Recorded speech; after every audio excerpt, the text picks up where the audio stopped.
many things, and I'm opening a lot of tabs. Like I'm opening Zoom, I'm opening another OBS. Like, to be honest, I'm not even using the same old layout. Like I'm not using a green screen because we'll be using a webcam. So right now, this is what we have. I'm kind of screen capturing right now. I'm screen capturing everything, and I'm making sure that everything goes well. So. Yeah, let's calm down. I have my manager with me. My manager is being so nice right now. My manager is like, calm down, Ollie. It's okay. Take your time. We also have Connor too. I heard Connor's watching. And thank you so much everyone for coming. Yes, I am. Wait, am I on Chess TV? Oh, wait, am I on Chess TV? Is this me? Wait, I don't know if you guys can see it. Just a minute. I'm on Chess TV! Hello! They're streaming my stream! This is awesome. I like this. Hello, everyone! I am the zombie idol that everyone adores. Man, this is cool. This is my first ever, what is it called? It's my first ever tournament ever. Like, ever. I'm relatively new to chess. Like, I know how the pieces work, but very, very new to it, you know?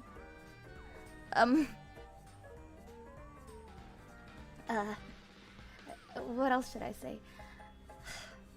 I already took a shower, I ate breakfast. It was like getting ready for school, but much more intense.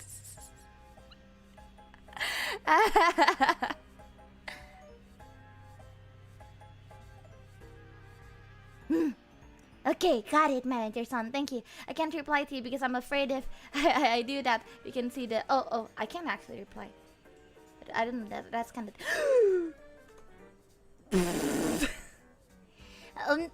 lots of blunders, and we haven't even started. Everyone. And we already have a lot of blunders. Not very good.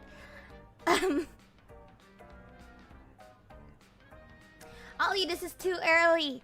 I know it is, but what can we do, right? Wait, how's that on a checkmate? Only one move, and...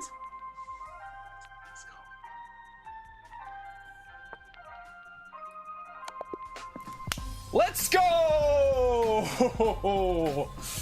Let's go! Oh, that feels so good. Let me just make sure of this. Easy winning. Let's go. Let's go. Oh. Mate is on the board. The mate is on the board, yeah. I Queen think she has to takes go for the H2. tricks. She has to go for the tricks. She's gonna move this here, but then I just take it with this. If I move up here, is that checkmate? Wow. I think that might be. And let's watch him finish this thing Yes! out. Yeah! 23 seconds remaining. I got it. Yeah. Oh, you know what I want to do? I want to do...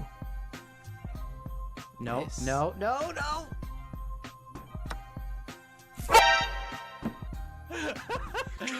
Oh no! Luckily, this game, I haven't up. I keep thinking my camera's over there. This game, I haven't up royally. So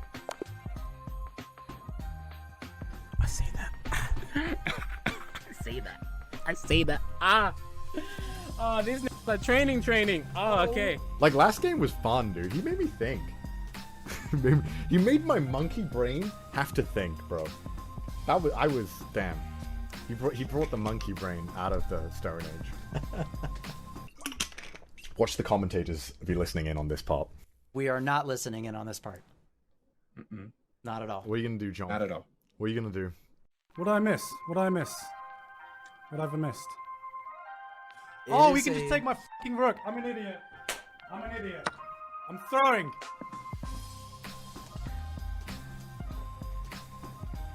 I forgot that his rook could attack my rook the same way my rook could attack his rook. I forgot I forgot that his rook could attack my rook the same way that he could. I'll take it. I'll take it. But no, wait a second. I didn't forget that. No, he still took my rooks. Wait, no. I'm actually losing my Pawn breaks, and what a pawn break is where you push a pawn to try to change the pawn structure. Oh! Oh my gosh. No. Oh wow. And you see he. Oh. Oh, oh, oh. Oh, I'm out, guys. I'm out. That was great. Thanks. If I go here, he has to go. No, stalemate.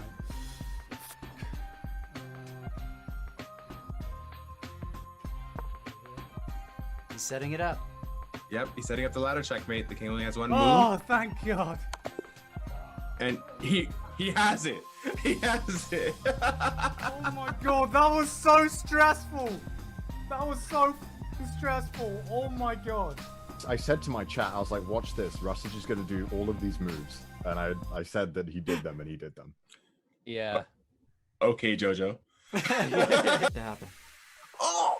Checkmate one. There's a checkmate. Come on. Okay, I'm just gonna start trading pieces. Oh my God! Come on! Come on! Come on! Game on! Game on! Game on! So that's history. Gigguk has never beaten Connor until now. Connor, the heavy favorite to win tournament arc, is now down 1-0. It's win or go home for Sea-Dog. I can't believe that. I can't believe it. If he repeats with the knight to C5, it's a draw. Oh. I don't know if he knows 3-move repetition. If Black plays King C7, it's a draw. Oh! No, don't play King C7, please. Oh! By repetition? God. What? Can we see what? Wow. What? Connor is feeling. Oh my gosh. What? How is that a draw by repetition? What? Oh my god, look who came in this room. Is that... Oh my God! Oh my God! You were the protagonist the whole time! Oh my God! Oh my God!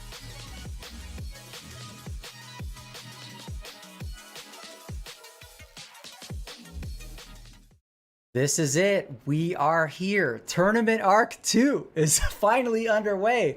And I'm here, of course, with my host, Japanese tutor. JT, what's going on, man? Are you excited for this? I'm pumped. The last one was amazing, and with this lineup, I think it's going to be even better. I just can't wait for the first game start. I'm getting jitters. Is that normal? Yeah. Oh my God. Yeah, I'm so ready for this. Welcome everybody for wherever you're watching, whether it's Twitch, YouTube, Twitter, Facebook. Maybe SpaceX is broadcasting this from the moon. I'm not sure, but it is finally time. The wait is over. It's taken us just shy, maybe like a month shy of a year, to finally bring Tournament Arc 2 to life. We've got some amazing players. We've brought back some of the names from the first season, including the champion Gigguk, the runner-up Sea-Dog, Rustage, who made it to the third place match, and then, of course, some amazing newcomers, VTubers, and we did a twist this time. We brought some fighting game community players. What did you think about that when I first pitched it, JT? I love the idea. I used to be a fighting game player myself. I used to go to fighting game tournaments, actually, when I took a break from chess. And I used to play Ultimate Marvel vs. Capcom 3, a little bit of Blaze Blue. So I'm really excited to see how these players play. Okay. And you've been coaching as well, some of the players, including those representing the fighting game community. Do you feel like in some of those coaching sessions, they've found like parallels between what it's like to compete at the highest levels in fighting games and developing chess skill? Yeah, definitely. There is a parallel between chess and fighting games. I believe that just chess is a 2D turn-based fighting game. And so if you find all the correct options, that you will be a good chess player. Well, I mean, there's only one way to really find out if that is the case, and that's in the games themselves. So I want to explain the format for those of you at home who haven't had a chance to catch up on what this is all about. So Tournament Arc is a double elimination bracket comprised of best of 3 matches. So the first player to make it to 2 points wins their pairing. And the winners of those pairings move on to the winners side of the bracket. The losers of these first round games will move to the redemption arc side, where they can climb their way back to face the winner of the winner's side in a grand final for the championship. The prizes we've actually doubled since Tournament Arc 1. $10,000 prize pool, divided $4,000 for the champion of this event, determined on the final day on the 25th. Second place, not bad, $2,500 for their effort, making their way all the way back from that redemption arc. Third place, $1,500. Fourth place, $800. And all the players from 5th place to 8th place will receive $300. So everybody gets a little something for participating. The time control of these games will be 10 minutes on each player's clock, 10 and 10, and they will gain 5 seconds for every move they make. We call that increment in chess. And if for whatever reason, let's say we get a tied match where at the end of these 3 games, they're 1.5, 1.5, right? Well, what do? A tiebreak. And it's going to be a fast tiebreak of just 3-minute time control with no increment. So maybe, I don't know, you think we get into tiebreaks, we're going to see some people trying to dirty flag each other, make the other person run out of time? That's definitely going to happen. If we get to these tiebreaks, those are going to be the hypest rounds, and I just can't wait. Every game is so important, and in the tiebreaks, it's going to be so short, and I suggest some flagging. It's going to be a bit dirty, but, you know, I just suggest that the players go for flagging and for quick moves. It's going to be exciting no matter what. And let's talk about the participants really quick. I want to mention again, CDog VA, Giguk, Rustage, all returning from Tournament Arc Season 1. But then we have some new representatives from both the anime community and the fighting game community. Tectone, Genshin Impact streamer and self-proclaimed weeb game player. Crazy Ollie, a VTuber from HoloLive Indonesia, an amazing, amazing content creator. Kind of sticks out for a lot of people as we've seen some people on Twitter say it's almost like a custom character in a cutscene in a video game where you go absolutely crazy with the character design, standing here amongst all these other players. And then we have representatives from the fighting game community, Esam and Kizzy K, representing Panda Global esports organization, and then Sajam, amazing fighting game commentator for over a decade, content creator, and just great ambassador of the fighting games at large. We'll talk a little bit more about the participants as we get close to the games, but I also want to just sort of show everybody a visualization of what we mean about these 2 arcs. So winners will move on to what you see above, sort of indicated in blue as the winners bracket. And those people will actually have less matches to worry about on their way to a grand final. Losers from these 4 first round matches, however, will drop into what we're calling the redemption arc. And they'll have to face many more opponents if they are going to make their way all the way back, not only win the redemption bracket, but then face the winningest player in the event to ultimately be crowned Tournament Arc champion. What do you think about this, JT, bringing this double elimination format, which we did not have last time in Tournament Arc 1? Well, I love this double elimination bracket. It's just like every fighting game tournament, and I think this is a great place to use it because we do have some fighting game players here. So I'm excited to see how this turns out. And, you know, you can lose the first round and come back and win the whole thing, which is amazing.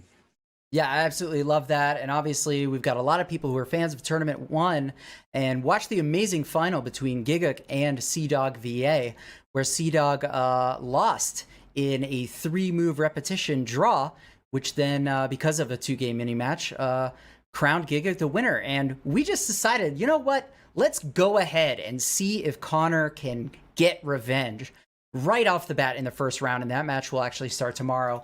But we've got 2 matches that are going to start right now, beginning with Kizzy K versus Crazy Ollie. We are going to take a short break. We'll even take a peek at Ollie getting ready and settling whatever nerves there might be before the first game. And when we return, Tournament Arc 2 begins. So stick around, and we'll be back in just a few moments.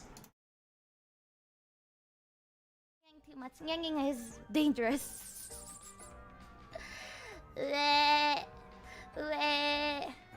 Are you nervous? Very nervous.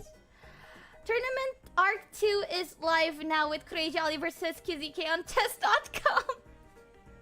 Oh my god, I can't believe that Kureiji Ollie is fighting Kizzy K. Yeah, I watched the... Oh, I'm going to turn off the chat a little.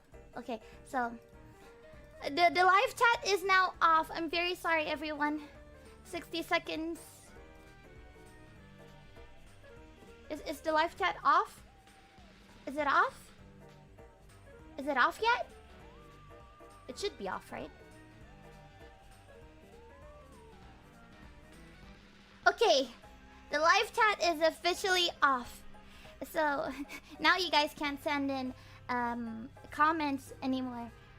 Sorry.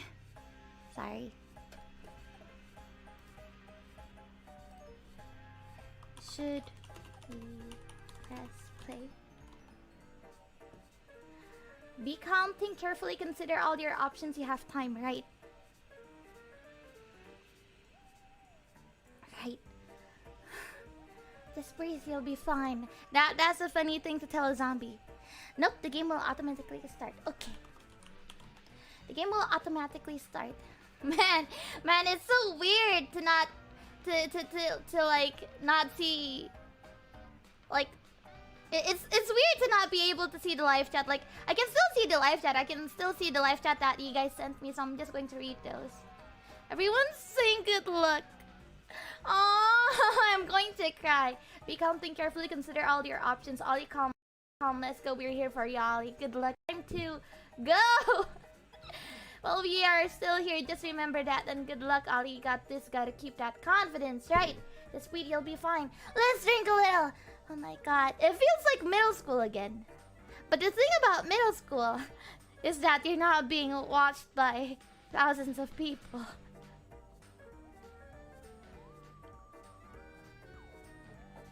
I used to join lots of competitions too back in the day. Like I used to...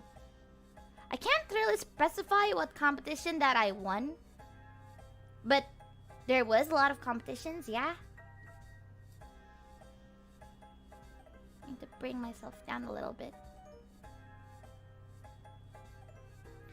This should be okay. Okay,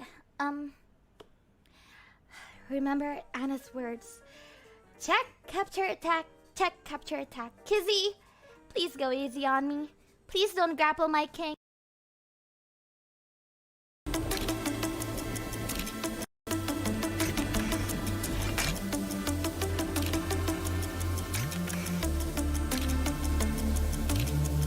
Don't annihilate my Pegasus.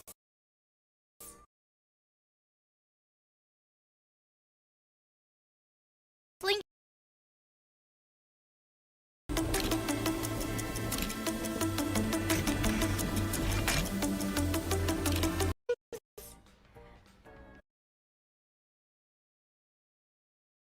We could hang out, Kizzy.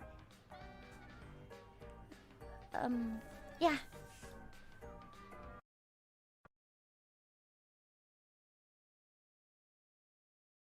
Good game.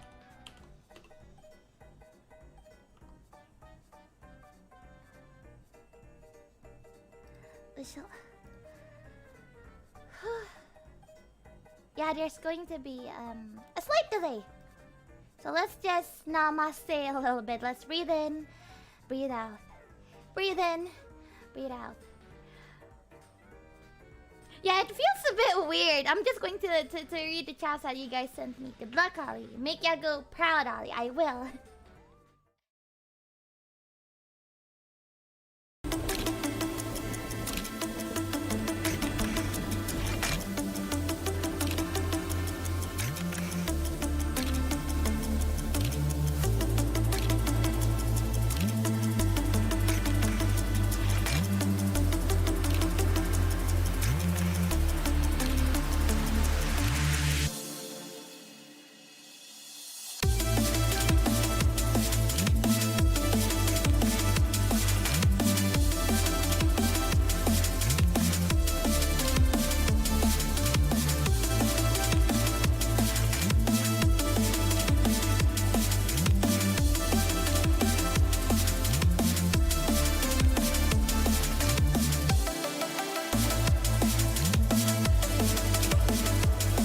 you know? Whatever floats your boat and whatever we got to do for charity, right? We sometimes sacrifices must be made. Sometimes I got to use my body as a shield.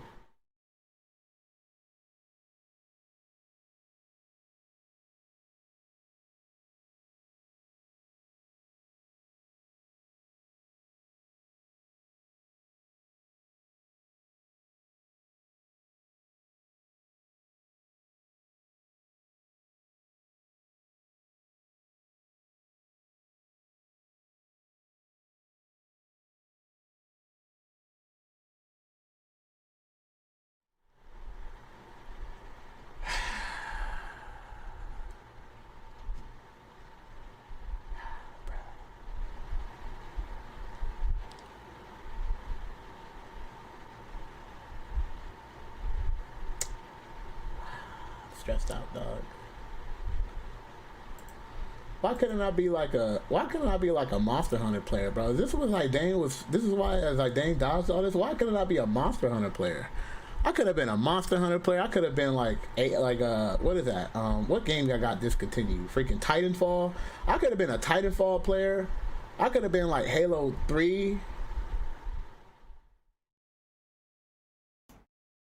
All right, it is time. Went offline for a second. Apologies to everybody who was confused about that, but we are back and we are ready to go. The games are going to start right now with Kizzy K with the white pieces. Here we go. It's time. Let's see.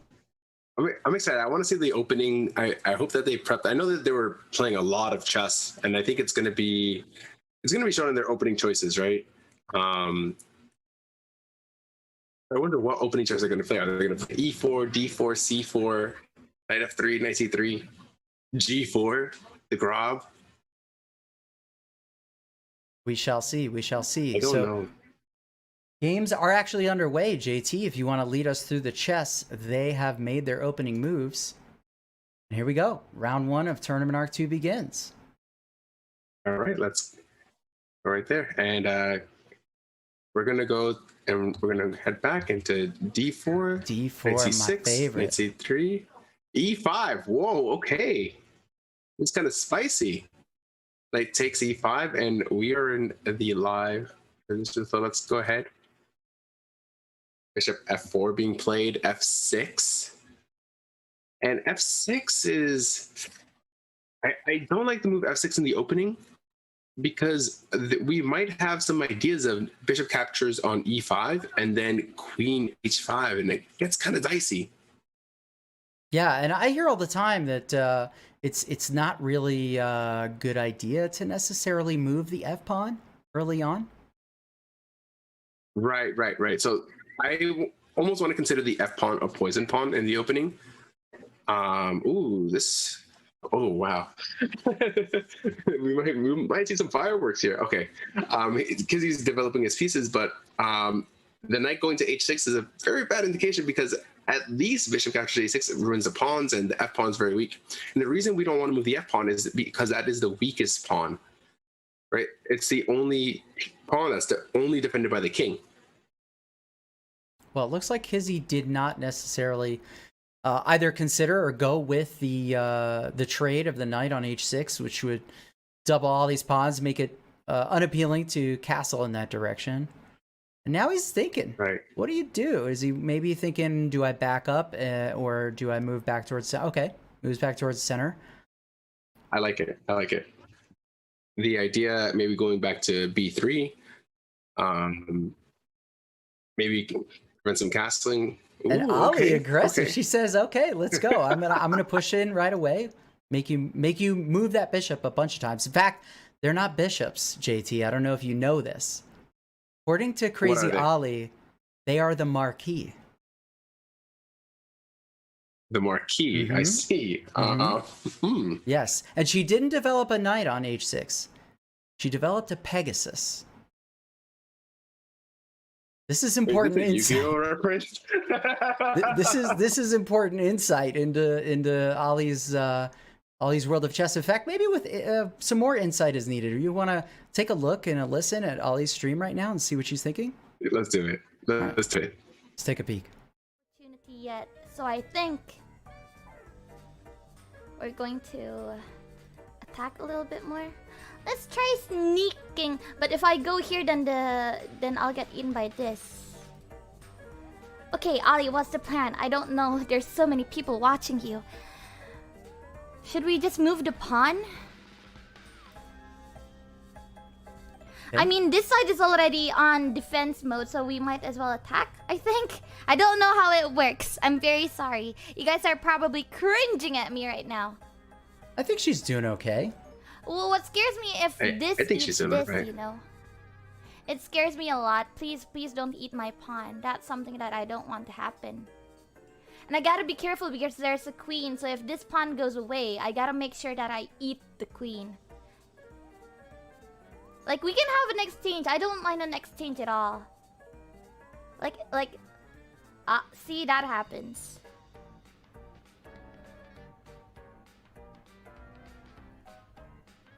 Okay. Deciding what to do. I could check. This is not bad. See what she decides to do. Can I, what capture options do I have?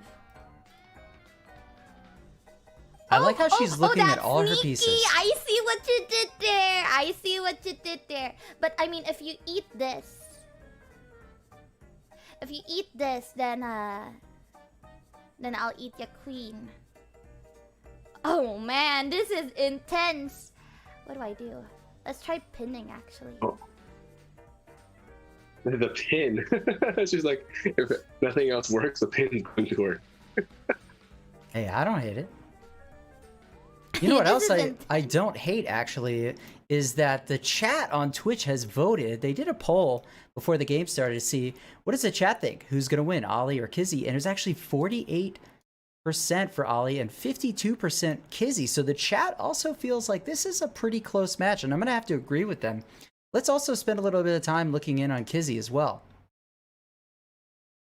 Yeah, I definitely wonder how he's thinking about the position. Queen D2, giving up a little bit of the initiative, but I do like the development. I do like the forward thinking. Maybe he wants to play bishop takes on h6. But he's got to be careful about moving his own knight now, kind of putting his own queen in the line of fire of that bishop. Yep.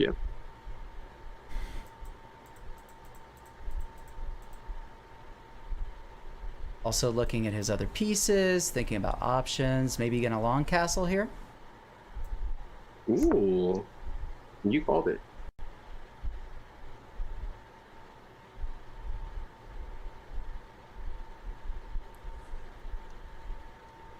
And I think the opening moves. Yep, go ahead.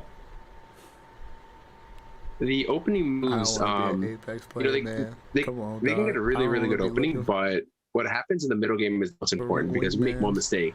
looking for freaking pistols that's going to get me killed. SMGs that's not going to help. Oh no. Oh, bro. Oh no, bro.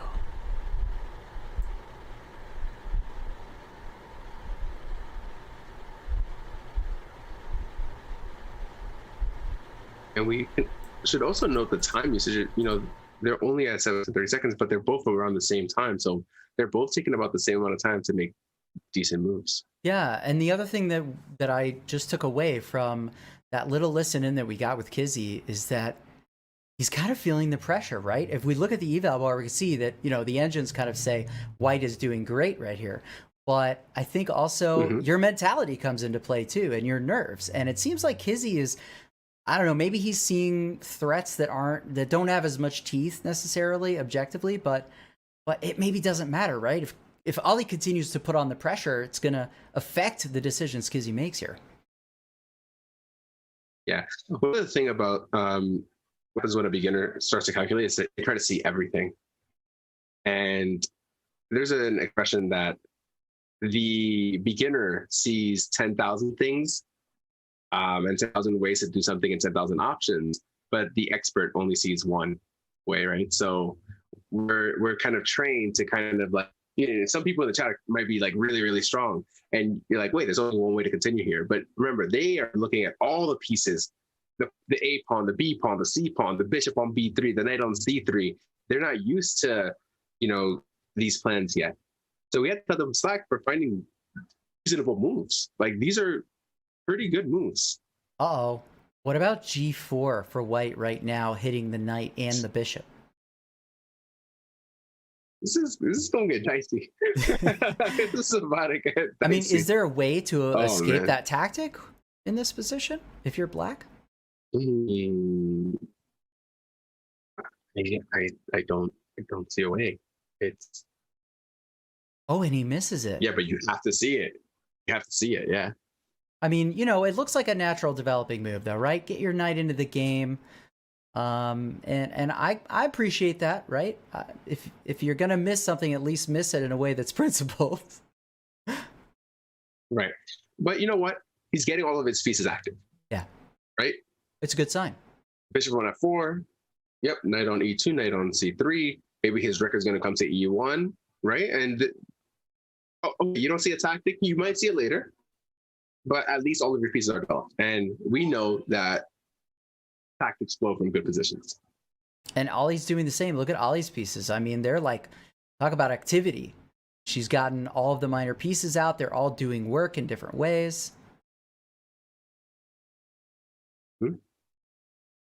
It's only a mistake if your opponent sees it, right? Yeah, that's the beginner mantra. Well, let's take another listen in. In fact, we have kind of a cool view where we could see both streams at the same time, but we'll bring up just one audio at a time for you, Megan Not Crazy. We'll start with Crazy Ollie. Actually, in a way, we are starting off crazy. 'Cause I have no idea what I'm doing either.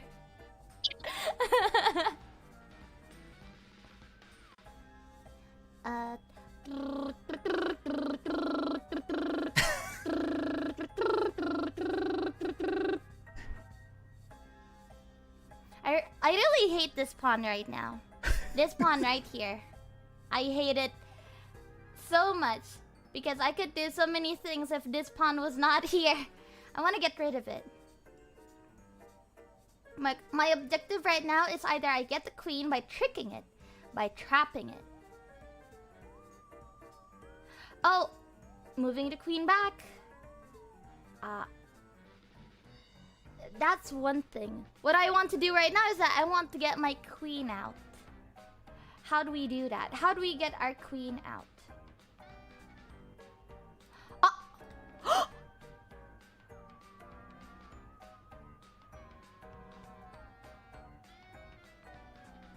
Okay, there's a potential checkmate, but we have to get rid of this guy.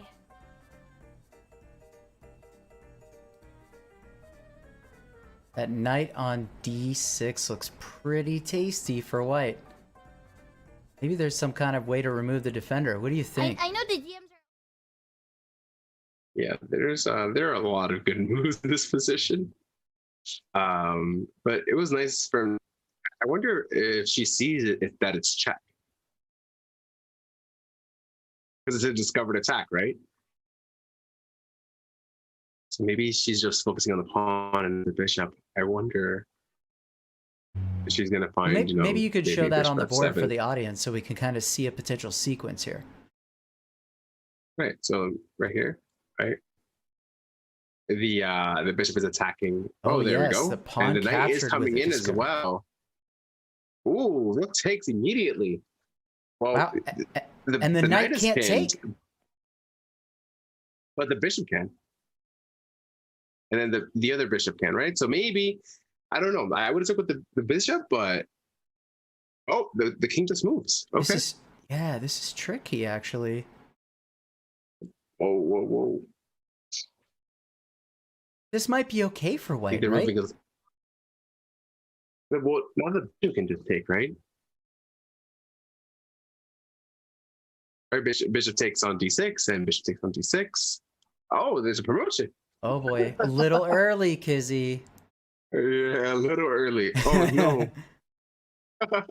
Let's take a look and see how he feels about his land so far. I never got this far. Oh no. I never got this far. Holy shit. I never got this far. Okay. Okay. Okay. Okay. Okay. Okay. Oh my god, bro. Why, bro?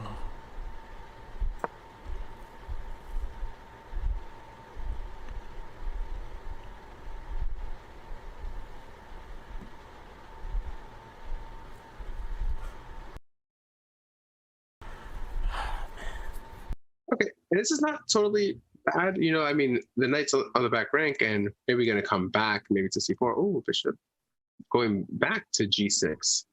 Now looking at this threat of maybe potentially something on the king side, right? Where we can get something on the c file, maybe a rook to go on the c file, and moving kind of fast. Yeah, maybe Ollie brings the other knight back into the game.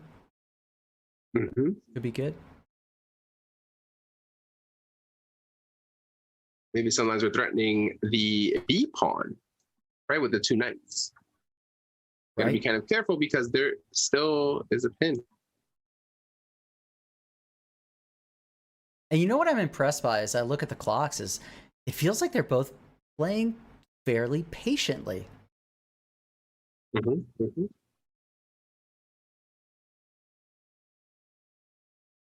Okay, knight takes.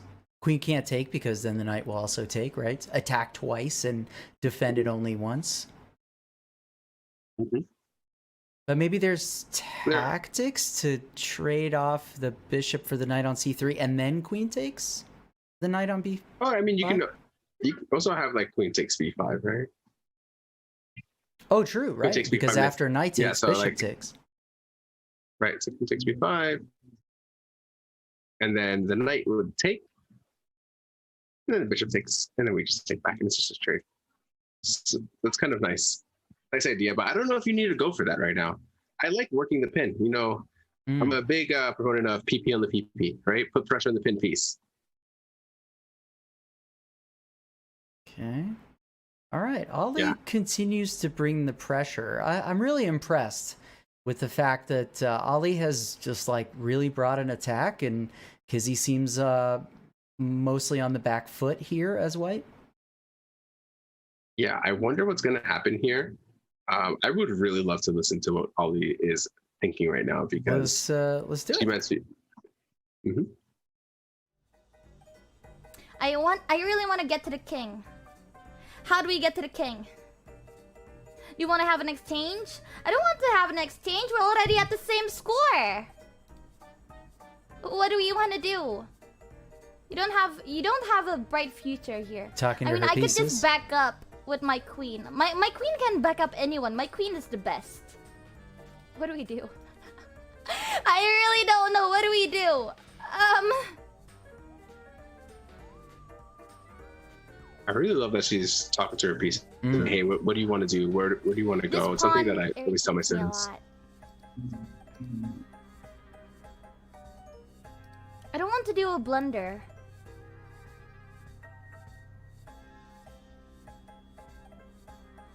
Talking about her pieces Like, having if I go future, here, and I queen kind of will- use that similar term of like, where's the future So my queen needs for to my somehow pieces? back them up. Man, that took me a whole minute. You know, some moves like knight c6. That took me a whole minute. You know, trying to trade off their good pieces. And knight to c6 would actually play here. So it's just like that. And then it would be attacking these two pieces. So I wonder if they're going to find that or not.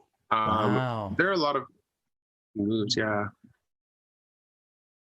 But it's still a minefield and you have to navigate through it because we also have this idea, and Ollie might have this idea later, of taking with this, exposing this file.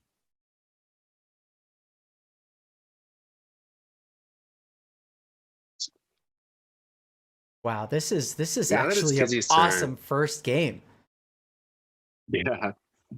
It's a lot of back and forth, right? Like white was winning, black was winning, and now it's even, right? Like, is this the anime battle that we've never seen before? Like, I might have to, I might have to make an OST for this. Yeah, this is great. So I have a question for you. If you play that knight c6 move, forking the queen and the bishop, then is Black's queen forced to c5 to be able to still recapture? Are there tactics after that? Does the queen have other options? Like, it seems really dicey. Yeah, I think queen c5 it would be a great move there. Ooh, and not taking on f5. Okay, I see. Not letting them take first. That might be a very sort of bold decision. And it opens up the G file. I remember they're on an exchange. Knight takes, okay. Wow, what a game. I do like the activity. I like Black's activity here. And what's interesting, if you just do a count of the material real quick, right? White is down a rook, but has an extra piece for it. And I don't necessarily want to judge that as better or worse for either player right now. Do you? Right. I don't know. It's still dicey. It's still pretty dicey. I don't want to say that one person has the advantage, although I do like Black's activity and Black pieces. So I might have to just give it to Black here. But I mean, as we've seen, this is anybody's game. Uh-oh. Knight hanging on e2. Will they see it? Green knight on e2, but those are kind of sometimes hard to see because you feel like you're so deep into their house that it seems a little scary, right? Right. And maybe also White has some counterplay. You could take, but then, queen d8 check. Oh, well, I mean, then rook goes back, right? The rook on the f5 can just go back, maybe. Right, defended by the bishop. Yep. Which is so you just narrowly escape being checkmated. I think we need to get all of our pieces back to safety. I would play moves like knight c3 or this is going to be kind of rough here. There is a checkmate here. There is a checkmate threat since the queen does not control the square anymore. We had rook here. You have to take. Followed by queen and then takes. Queen here's was wow. made. Yeah. I mean, but again, they have to see it. Still available, right? If the knight on g3 doesn't, I think we have to play something like bishop d2, right? We have to play something like bishop d2. Let's see. Or knight 4 makes a lot of sense here. Yep. Backwards bishop moves are also something that are difficult to see, right? We always kind of think we want to move our pieces forward. We want to attack. We want to get over there into their house. But these sort of retreating moves can be, obviously, can save you a game if you can see them. We can see that this is probably one of the first times a piece has moved past their half, right? With knight to a4. So they've only been playing on their half for most of the game. Oh, now it's still available. Yeah, let's see. Rook e1, and she found it. Wow. And let's listen in here. Can we listen into? Yeah. Oh.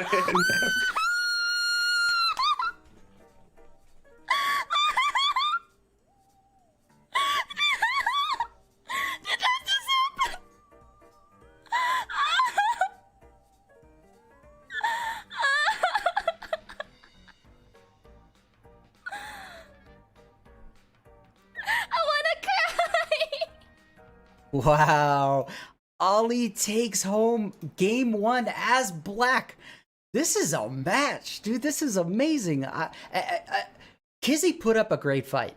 And I think, it could go either way still in the second game, but like, what a confidence boost, right? Oh, yeah.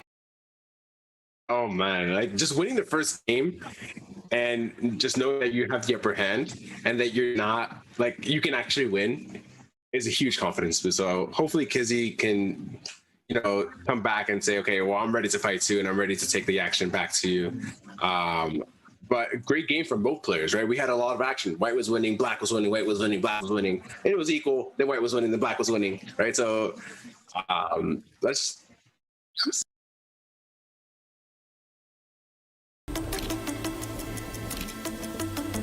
It's gonna be a fun match. It's gonna be. This is going to be a good one. And we're going to give the players a break. We're going to take a break ourselves, come back, and see game 2. This is... Kizzy's got to stay in this, maybe get a win.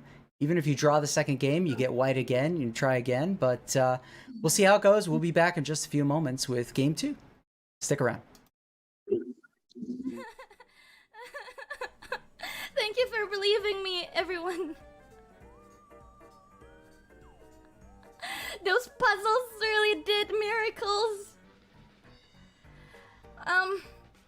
We still have one more round. Literally one more round. I gotta win them. I gotta turn off the chat again real soon.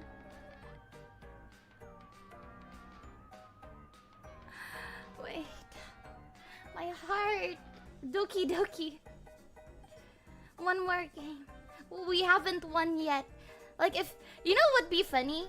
It'd be really cool if Kizzy actually got me a checkmate. Like, if Kizzy did me a checkmate. Like, it'd be cool if he did me a checkmate, and then on the next round we'd have a draw, and then we actually have to do a deuce. That'd be kinda cool. Relax, let's go. Analyze the game, yes.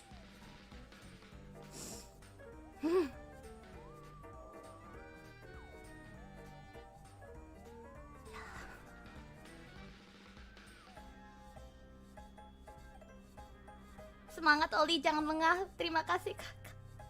Let's go, Lucky Quiz. Good job. Let's go. Congrats, Ollie. Thank you, everyone. Kizzy will be more on guard from now on. Oh, that is a big spoiler, Manager Son. Thank you for telling me. Oh, this is going to be hard because Kizzy is going to see through my little slick tricks. It's going to be very, very hard. Kizzy, I'm sorry, but can we play Apex now? Kizzy, up for a game of Apex? Kizzy, wanna play Apex now? Like we don't have to do chess anymore. We can just chill and Apex. That'd be nice. He'll be more defensive, probably. Yeah. Not good. Not good at all. No bueno. A draw will make your brain tired, Ollie. Not really. It's going to be fun. It's going to be fun. To be honest, draws will only excite me more. Ooh, exciting. Okay, I gotta turn off the chat now. I'm very sorry, everyone. What's up? Thank you so much, everyone. Thank you for all of the congratulations. Thank you. I'll try my best on the next one. Since Kizzy will be more defensive, then I'll be more defensive too. That's the plan. Like, it'll be defense versus defense, I think. I can't let him grapple my king.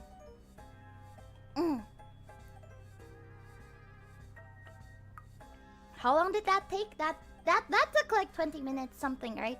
20 something ish. You know what? Yeah, let's just do Apex again. Can we like go in Apex right now? 3. And wow, Ollie wins game 1 with almost an extra minute on the clock as well, and already kind of predicting that both players might play a little bit more defensively now. But who is Crazy Ollie?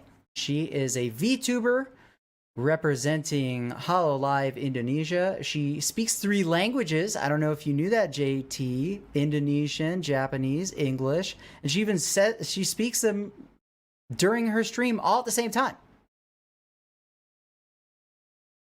Wait, she transitions through 3 languages? Oh, that's crazy. Yeah.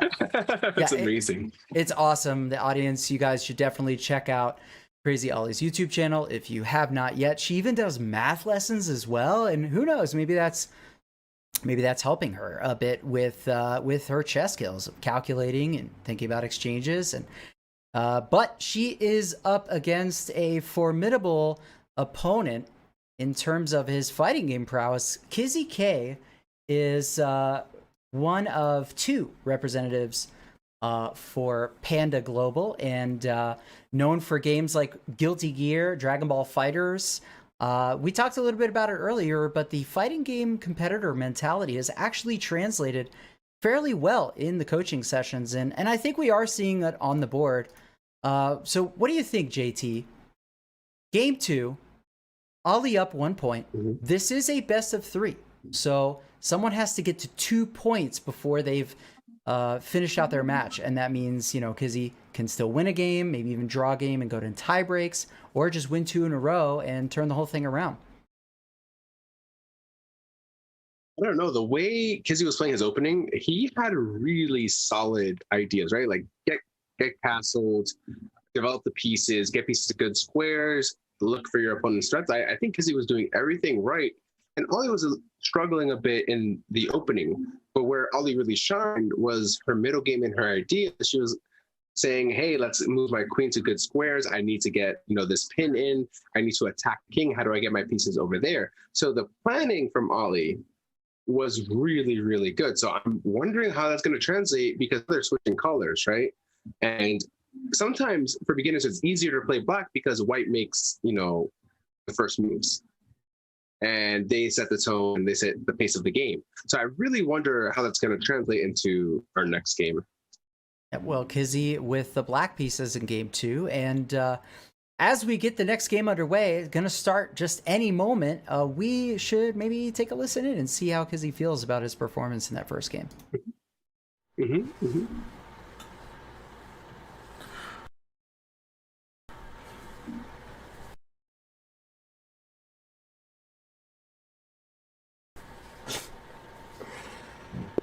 Oh my god. Oh my god. Oh my god, bro. I just wanna know, man, what did I do to you, Ollie? I just wanna play fighting games.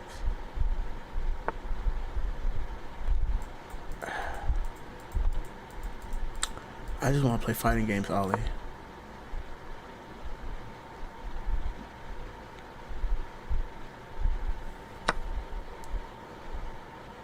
Playing the tough. Oh wait, Ollie's losing a piece here.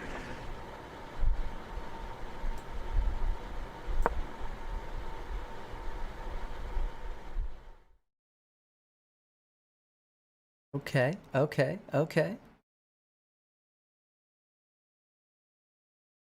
What do you think so far, JT? What's going on the board?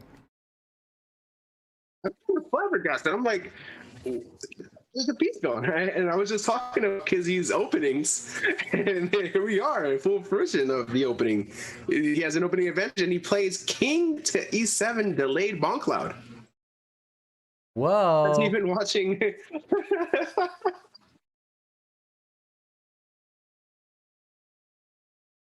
Wow, we called it. This was gonna get exciting, and I don't know what is going on here.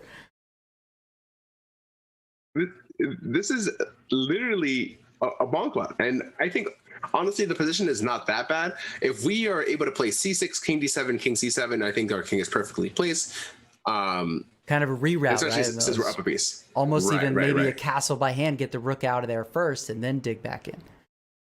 But wow, he said he wanted to play fighting games. Like, this is going to be a fighting game for sure. In fact, chess may be one of the oldest fighting games. Oh, what? Bro. It is getting crazy here. I understand why her name is Crazy Ollie. Whoa, neither player Can we can listen castle in? now. Yes, absolutely. Whoa, what is going on? After this, we lost the queen. Man, we lost our waifu. We should definitely castle here, I think. I'm going to go defensive. Petrov's defense classical variation.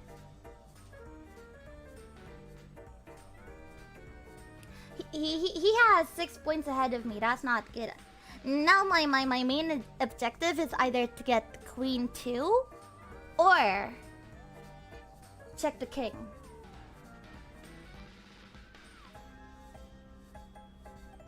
There's actually a potential tactic here after d3, if Ollie sees it, could follow up maybe with bishop g5, but then pawn to f6, and it actually doesn't have as much teeth as I thought it did.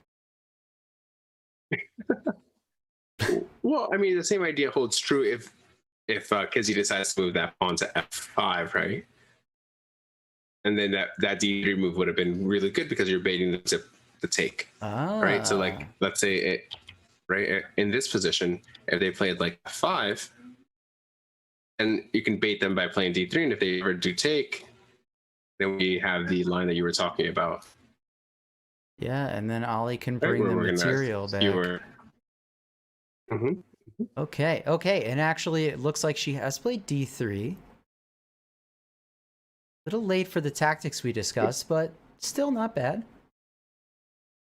Right, not bad at all. So I think the chat might have it right here. I think Factor said, indeed, Bonclad opening Botez Gambit accepted is a fire opening. Great. Probably the two craziest tactics in chess, and we got them in one game. This is going to be fantastic. And Kizzy may bring us into a third game to determine the winner of this pairing. But you got to play it right. And we are also looking at the piece development by Ollie, and Ollie is doing well. The light square bishop on e2 is not doing so hot, but if we can get our rooks maybe to f1, maybe double up the rooks on the f5, try to get some play, this is not over yet.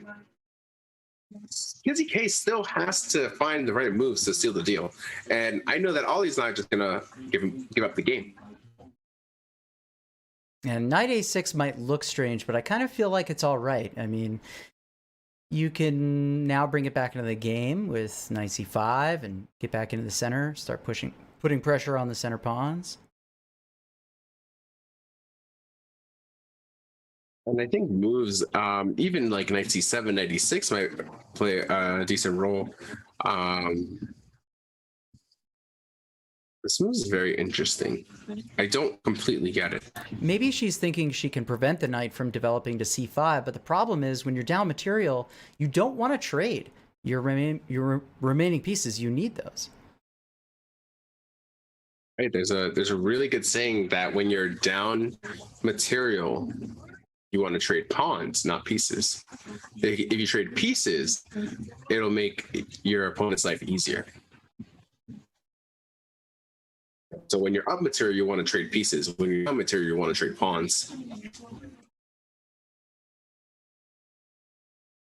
Okay, well, Kizzy definitely in a love to listen into what Kizzy. Yeah, I was about to say Kizzy's in a decent position now, and maybe we'll get some insight looking in to see how he plans to take advantage of this.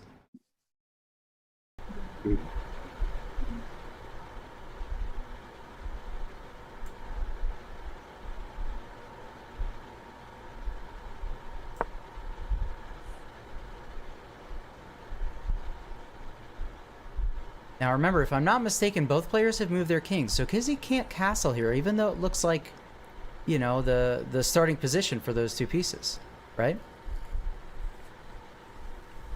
Right, they cannot castle. King, you're gonna have to learn how to catch some hands, bro. Like, you might have to be fighting with these guys, dude. He did not do that.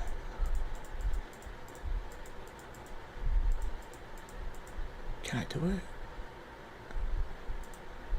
Oh no. Okay, so he eyed the pawn on b2, but notice that the knight defends it. So very nice, good awareness.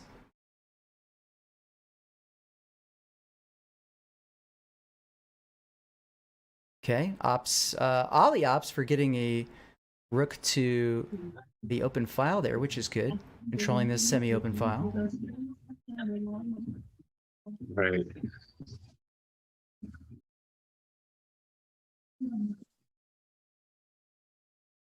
I feel like this is the part of the game where Ollie kind of shines because it's that planning aspect, right? We're out of the opening, our piece is already out, Now what?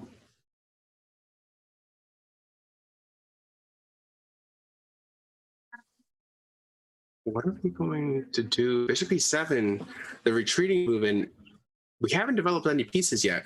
Would love to see some, maybe a king, king d7, king c7 reroute, and getting the pieces on the e and f5, or the heavy pieces, right? So an idea, let's say, and stopping king d7. Wow. Say, hey, my pieces are going to be active. Wow. What a good move. She's definitely trying to limit activity. Maybe she is aware of the material disadvantage and saying, okay, well, if I can at least make it difficult for you to develop that rook, then it's almost like you don't have a rook. Right. I think one of the plans here, and if I'm just going to make a move here, it's going to be knight c7 and maybe knight e6, right? Let's say like something like c3, or actually maybe not c3, but any move. Let's say king here. And just try to control some squares, and pushing, we might be able to counter push, make some weaknesses, and even if we go a pawn, we're up so much material that we can afford to give it up sometimes. We have to also pay attention to some moves like queen a5, and getting some access to the 5th rank, as well as hitting the knight. And we also have to get these 2 rooks into play. We have to get the A rook and the H rook into play. If we don't have these pieces playing, then we're down material. Yeah, and maybe that's time for a pawn break then, right? If Kizzy can open up the position, then there's more options for those pieces on the back rank to do something. And here we go. Okay, d5. Nice. Good move. And look at the clock, actually. This is interesting. 2.5 extra minutes for Ollie here, who's been moving relatively quickly, making natural-looking moves and safe moves.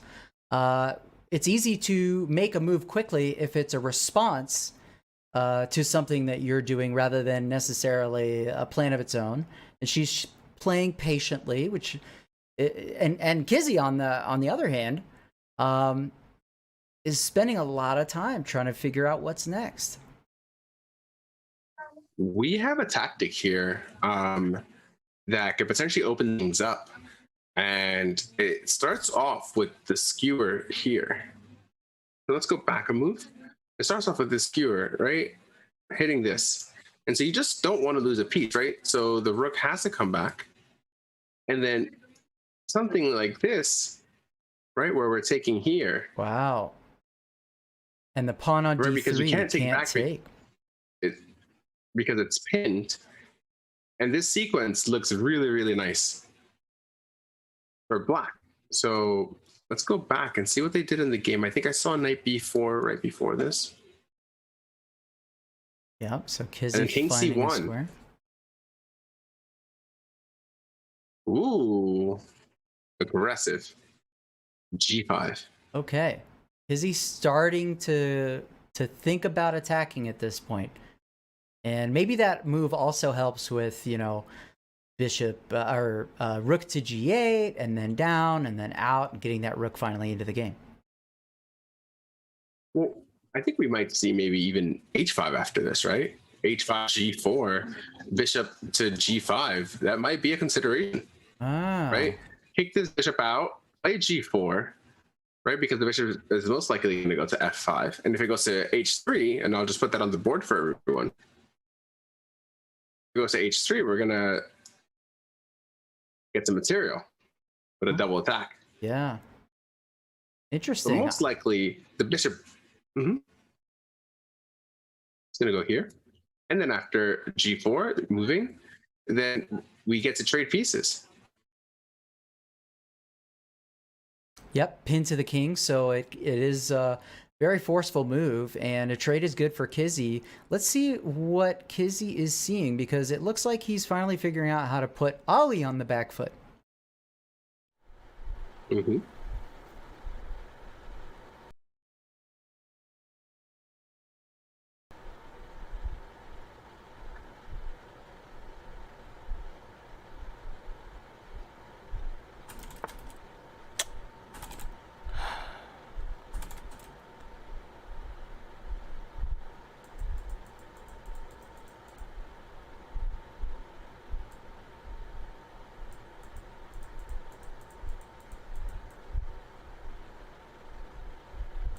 Interesting how he selects a piece to see those little dots that kind of tell you, okay, where are the potential moves for that piece, and then consider with that visualization the value or not of making that move. And there's your h5.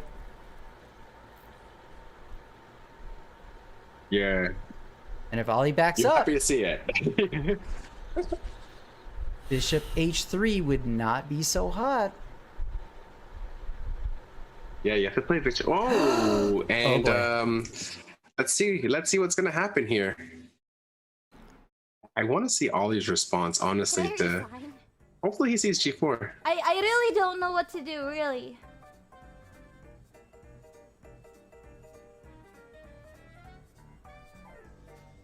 I don't know. An important moment for Kizzy, but look at the clock. Serious time trouble. This time I don't 6.5 know. to 2.5. If I move this here, then I'll be eaten. I don't have my queen. I blundered. I blundered so bad when I lost my queen. Now he's going to take either my rook or my marquise. I hate him. I hate him so much.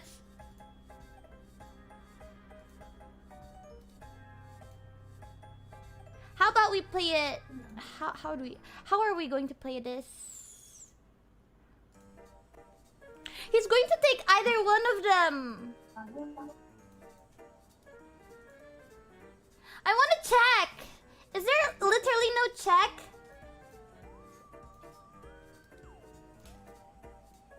Please don't do it. Oh, don't do it. Oh, don't do it. Oh, don't do it. Oh, don't do it. We're saving our rook because our rook is worth so many points. Oh, don't do it. Oh my god. Okay. He did it, Ollie. He did it. Your marquee is toast.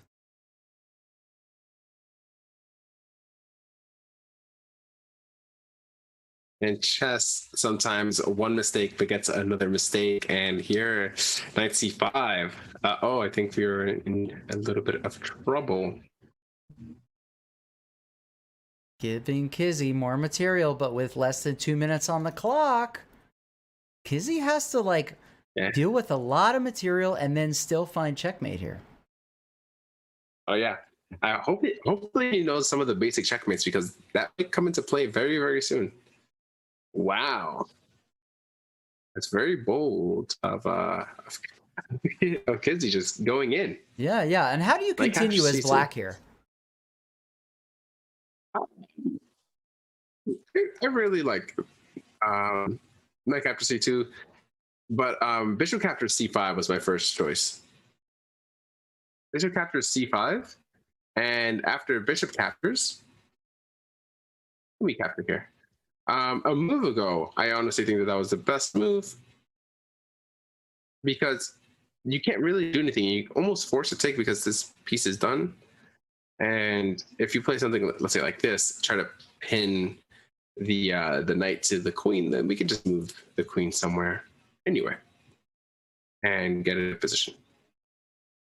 Right? Even moves like a3 are decent because just back and we're good to go. Another consideration might be to say, hey, well, I can try to get a whole bunch of material and an attack on your king and sacrifice my knight because I'm so far ahead. Everything is so weak that I can do this and have the luxury to do this, right? So that would be a play here, but you have to find that with a lot of time. And let's actually go through what happened because there was some action that happened. So after the take, knight c5, 6, bishop went back g1, and then he was able to take the knight, the rook, on a1 with his knight. Wow, for free. But I wanted to ask you about that. So, do you feel like, in a sense, you can find yourself, or Kizzy in that situation, find himself with almost too many options, and then just having to choose one consumes time on your clock? Yeah. The thing that I say is, so if you find a winning line, you're down on time, just go for the winning line. You don't have to find the best line. If you find a line that is winning, and you're like, let's say 8-5, but you find a mate in 10, or there's a mate in 3, but you find a, you win 2 pieces and you're still winning the game, but you just don't see the mate in 3. Sometimes it's just better to go for that line found. You can look after the game and say, oh man, I missed something, but it's better to win a winning game than to lose on time when you're winning.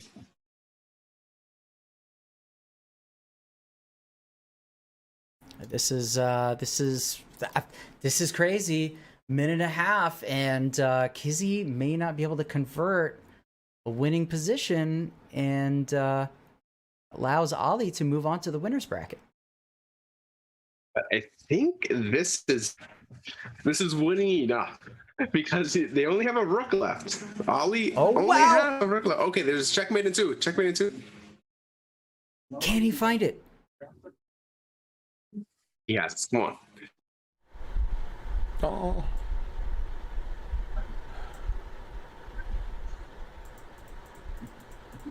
Let's see if he can find it. But he only has a minute left, so here I would just start making moves.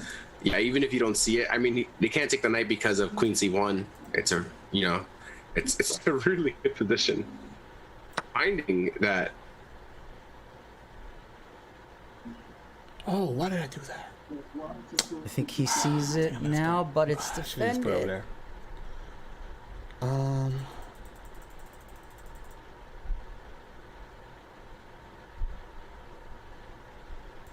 Less than a minute.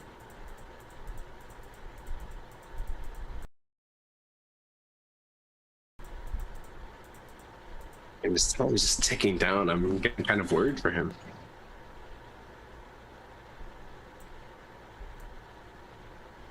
He sees the potential for a checkmate. He's just trying to work it out. Touch the rook for a moment, thinking, okay, maybe the knight is lost, but I can bring the rook in and do something. Oh my god, bro. I don't have much time, bro. I panicked.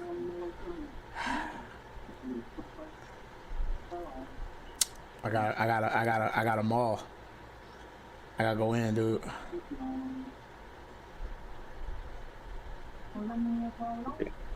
I mean, if we can just get the queen in and then get some rooks in as well, we might be in good shape. But we can actually save our knight now.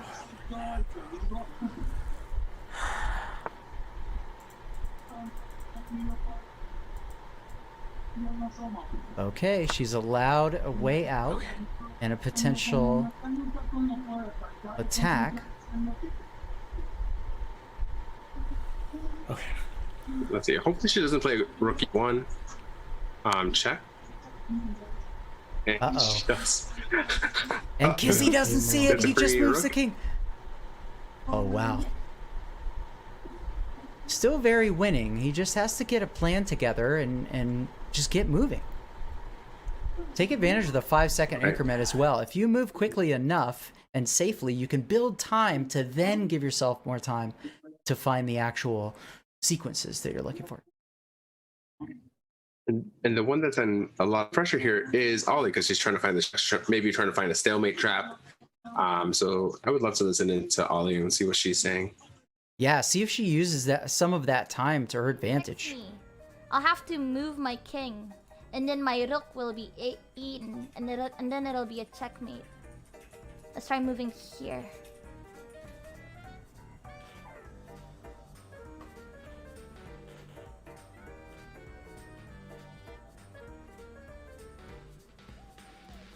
Okay, Kizzy's starting to make some moves. I can't eat this anymore because the queen is there.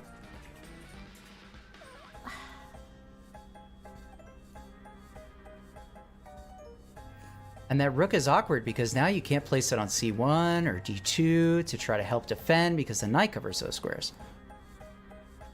What am I to do? If I move here and if he moves, then it'll be a check, and then you'll eat my rook. Love to You're see really going Kizzy for my move a rook. rook to the c file. Uh-oh. Let's see if she doesn't play d2. And oh no. Oh boy. He Oh, finds it. He boy. finds it. Okay, now it's all about finding checkmate within 30 seconds. Yes, Can Kizzy do it? Kizzy has the chance.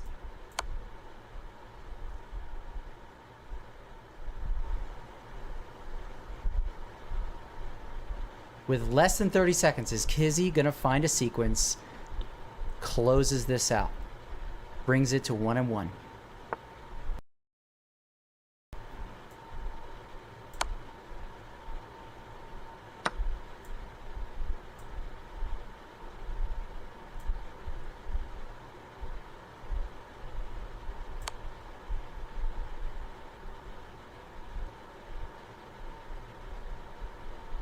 It almost seems like the king is escaping to the middle of the board. There is... He's taking the pawns, maybe trying to get another queen. Hopefully there is no stalemate. That would be very unfortunate here. Kizzy does have a runner, but he's making space for a mate pattern, which I like to do. If you're just gonna take, if you could just take material, make space for yourself, make it simpler. Mm-hmm.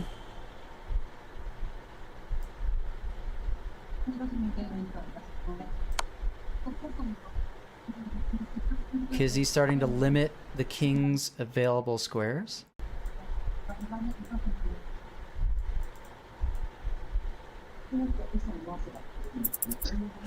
And look, you can move pawns here, but this is there might be a stalemate threat here. There might be a stalemate. Please don't stalemate. That would be really unfortunate. Oh gosh. Oh, why did I do that? I forgot. No, I think this is. I just had to do something. 17 seconds left.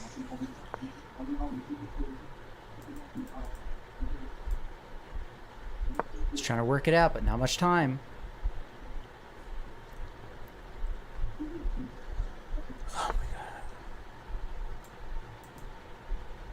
Almost anything is good here, right? Almost anything is good here, but you got to remember, there's time pressure. You're obviously winning the game, and I like the fact that that Kizzy gave the king another square, the f6 square. This is really nice. Under 20 seconds. G5. Hey, we do have a few checkmates available in the position, and luckily for Kizzy, White has his d3 pawn that is one more tempo, just in case. Okay, here it is. You can Cut and dry. checkmate. There's a few checkmates here. And there it is. Here we go. Wow. Kizzy has done it. Kizzy has tied the match. Yes. Oh my god, bro. Oh my god. Now I can do this. Now I can do this, bro. Now I can do this. Wow, Kizzy's got it. He saying, okay, confidence changed. All right, feeling bad about the first game, now feeling great. Can do this. And I think we saw a repeat of the first match, just in Kizzy's favor, because Kizzy had a better opening, but Ollie almost seemed like she was trying to outplay him in the middle game. And it did seem kind of dangerous. Even down a queen, Ollie was finding extremely good moves for piece activity. Yeah, and maybe So all that I extra wonder if it's time. gonna translate. Could that have been an indication that Ollie was moving a little bit more quickly, maybe too confidently after that first victory? Yeah, maybe. You know, chess psychology is a big thing, and oh man, I just can't wait for the third match. It's kind of torture here, waiting for the third match. I'm ready to go. All right, well, let's not let anyone wait too long. We're going to take a short break, and we come back the third and maybe final game of this first match. So stick around. We'll be back in just a minute. Is that it? Wait, really? Really? Wait, really?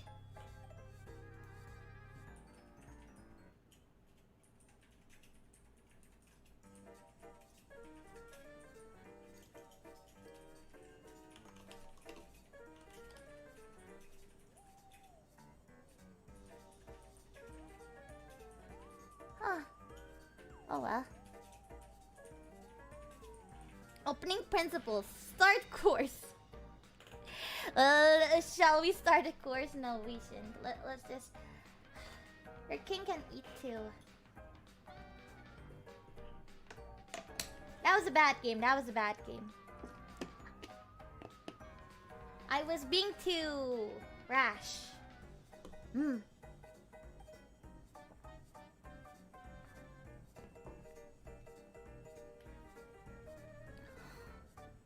be honest, I'm not as pressured anymore. It feels good to actually lose. It feels really nice.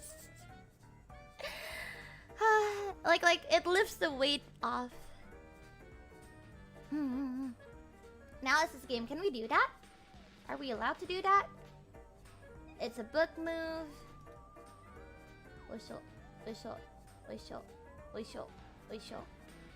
Ah, so desu ne. It's like a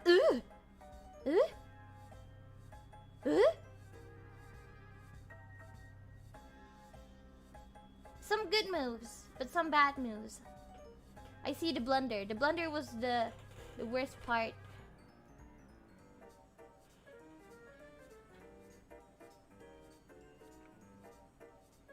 It's like, what? Why did you bring the rook out? Why did you put the king here? Why did you move down? Why did you bring this up?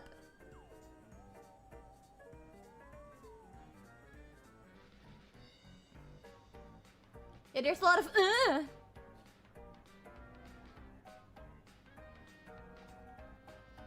that was a really bad move, I'm assuming.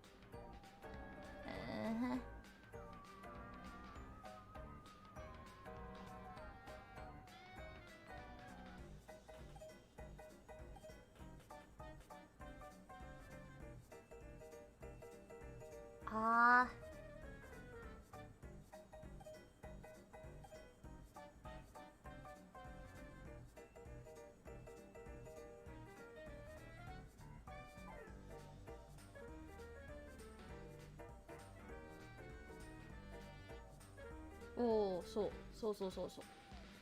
desu ne. Okay. It was a messy game from both of you, but it's okay for your level. Thank you. Thank you. We lost that round, but it's not over yet. It's not. Yes, keep going.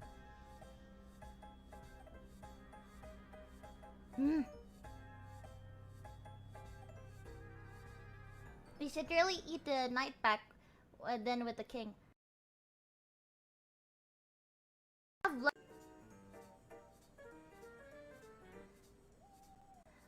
But it's pretty cool because he only had 25 seconds and he still kept his composure and actually checked me. That was pretty cool. That was pretty cool. I bet he was going like ho ho ho ho ho ho ho, and it's like checkmate. That was so cool. That's so cool. I really want to shake his hand.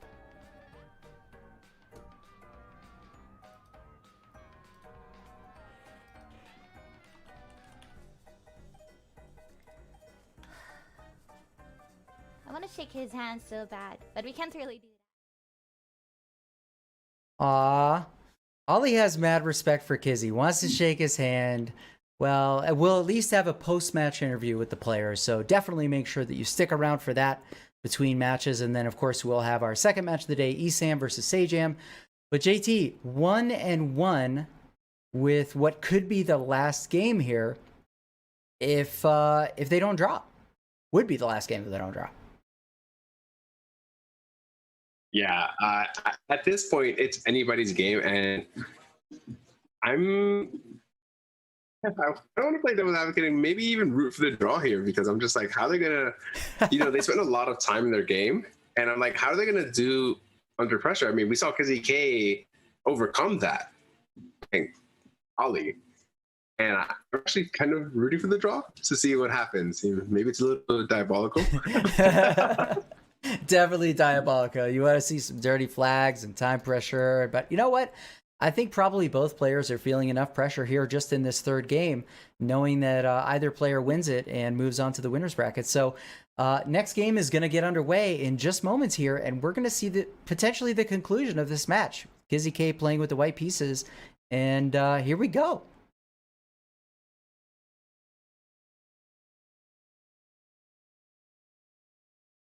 Let's see, the C4 and then knight C3. Knight F6 is a really solid opening. Are we gonna get a 4 knights? And yeah, we get a 4 knights. Super solid opening. Bishop B5. Yeah, this is literally in the beginner repertoire here. This is going to Rui Lopez. Wow. Oh man. And I told you these openings are good. You thought I was joking. Like, these are actually good openings. Yeah, they're both playing solidly here in the first few moves, and wow, this is what an exciting first match to launch Tournament Arc. Yeah, this is insane because they're playing as if they were like 2600s right here. Like, this is insane. This is actually like extremely good opening prep for both of them. Yeah, and you remember chat's prediction as well? It was only like 48% to 52%, but wait a second. Bishop takes F7. As I said that, the commentator's curse is something that we know in fighting games. Oh no, will Ollie take the free bishop? Yes. Okay. And now that rook can come to E8, and she can tuck the king away, and it's fine. I wonder, another sack of a piece. And Okay. she misses that she can just take there. Or wait, maybe there is a tactic with D4, but no, too early. Wow. Okay, getting 2 pawns to the bishop. Not that bad. King K castle. If we can get castles and D4 in, this might not be that bad. Although we do have to worry about, you know, a sneaky B4 and then hitting the E4 pawn. But it's looking kind of great. What do you think about this, Ed? Because you play D4 yourself, right? I do play D4 as white. I play the Queen's Gambit, and it definitely results in some sharp games. But so I'm not used to these positions on the board with how these structures end up with E4, E5. But wow, I mean, I feel like Ollie can actually be comfortable in a setup like this because she will probably go on the offensive here in just a little bit, and it may fluster Kizzy after what was a very tense first game as white. I think we might see some, like if we can see maybe D3 or castles, I will be very, very happy here. Kizzy could play solidly here. And let's listen in on Kizzy for a second, see what is shaping up in his corner. Mm-hmm.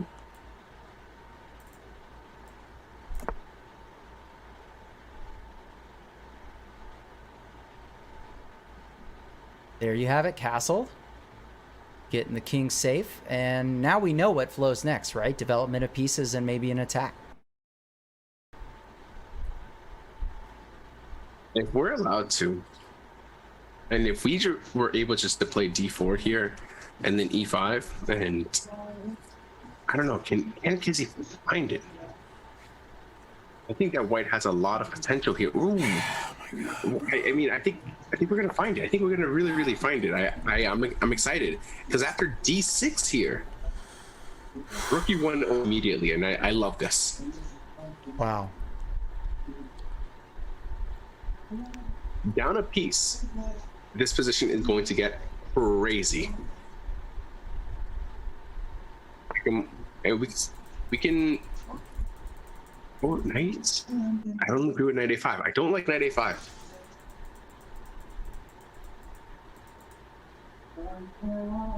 Kizzy, hyper focused here, knows what's on the line, trying to play smart moves, and so far doing a pretty good job.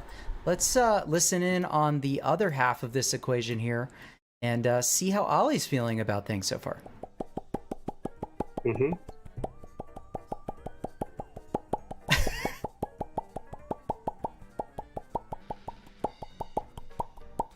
Definitely some strategic... brain working.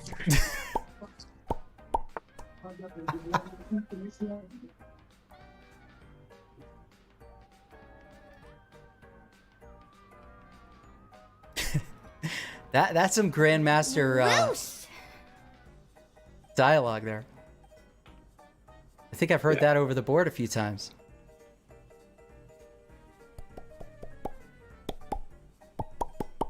I think this is featured in the White Kenzie group 5. The queen is in. My queen is in a tight spot. My queen can't really go anywhere right now. If I go here, it'll get eaten by this. If I go here, I'll get eaten by this or this. I don't know. Or this. There's 3 attackers. My queen is basically as powerless as the king. So I might as well stay next to the king. Like cover. I think maybe that was Morse What you code, planning, GT. big What do you boss? think? Big boss, what you planning? Actually, I'm fluent in Morse code, and it What wasn't. is it? Oh, no. Okay. Hold on a second. Wait. You had the perfect setup there to say it was Morse code, and what she was saying was... I missed it. I was just like, wait, no. Listen, when it comes to languages, that's one thing. Like, actually, no, this is actually what they're saying. Oh, okay. So you were being ethical. I get it. Yes. Yeah. Okay. Not like some of the anime that's translated. It doesn't have the correct meanings. I'm actually gonna give the correct meanings. Good host. Objective commentator. We like it. Okay, so objectively speaking, who's doing better here? Listen, down a piece or a piece or 2 pawns. I like Kizzy K's position. And the computer personally. Okay, I mean, what's at stake here that Black is maybe missing about the position? We literally just had to play one move here, and I think that move is probably knight here, knight to d5. The idea is I will then attack the knight. If we take, everything is pinned. I mean, even then, the pieces are just so good, and I want to give you an idea here that a lot of people don't realize is that Black is actually down a piece temporarily.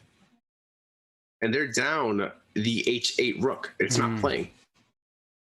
Right? The king is in a bad place. The king's on f8. And if we can't activate that rook, then we're down. Essentially, we're down a rook. Right, exactly. Your player is on the bench instead of on the field, and it's going to take a bunch of moves to get that rook active. Kizzy, of course, has to find a way to take advantage of that, right? And right now, it seems a little... Ooh. I might have spoken... Being a... Commentator's curse again. No, I have to stop. Commentator's curse, yeah. It's commentator's curse. It's a thing in the fighting community. Like, whenever something bad is going to happen, and the commentators are like, wait, this is an easy conversion. It's like, you drop a combo. It's called the American reset. And there you go. Kizzy takes care of it. He sees the free piece, takes it, and now he's just got to take this home, right? And one of the things that we say a lot to people who are up material in a position is to trade pieces off at that point, right? Remove your opponent's ability to have options with those pieces. So we'll see what happens. This is scary for Black, like really scary. The bishop maybe is now misplaced.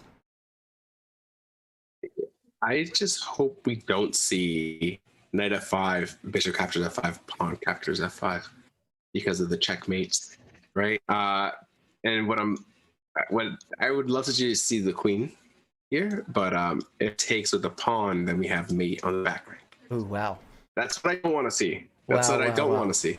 Okay. But other than that, I think we're doing.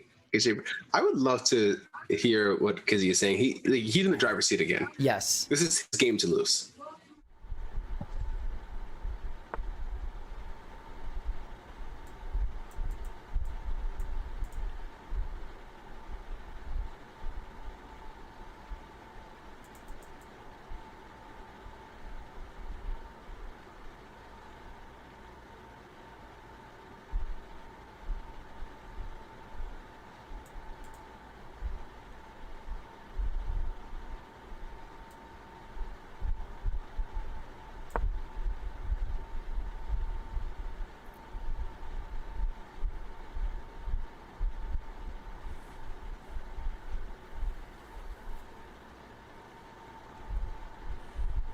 And does Kizzy notice that the knight on a5 is also free after black's next move if it goes undefended? Ollie definitely has a lot of problems. I don't know, maybe. Yeah, there's a lot. There's a lot of problems. Why must it be this way? Kizzy saying, why must it be this way? Why must it be this way, bro? Feeling pressure. What are you doing? You I'm scared. Kizzy's actually You afraid. forcing my hand now. Damn.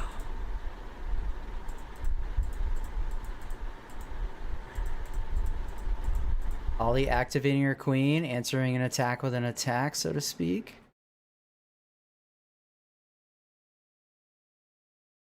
I would love to see bishop to e3 here. Super solid move.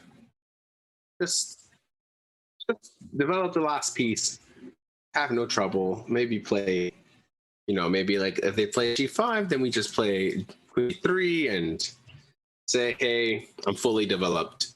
You're not, you're going down. Yeah, and trades are good for white. Oh, yeah.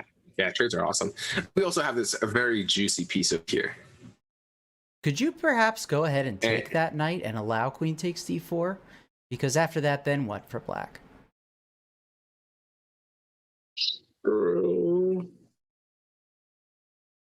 I kind of want to hold all my pieces because this knight is kind of bad, right? This knight on a5 compared to this knight on d4, right? This knight on d4 is way stronger. So I agree with keeping that knight because now this knight has to move. There's only one place to move the knight, right? And if we do that, then here or here we have ideas of maybe taking on a6 and pushing, getting a passer. Oh yeah, and oh boy, this would be very quick for. Let's see. That's what Ollie has to say about her position. Stupid, Ollie, stupid. You're stupid. Yeah, you know what? Yeah, it's okay. I didn't know what I was doing too.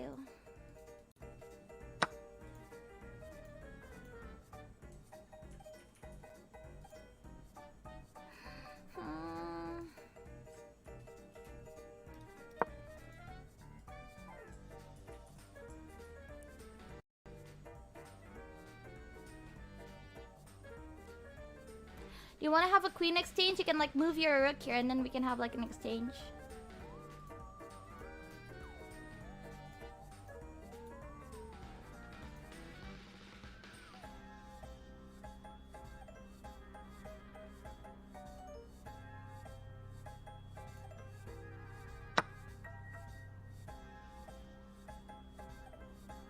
wow, and a nice move from Kizzy there. If you take with the pawn, you lose your rook. Legit.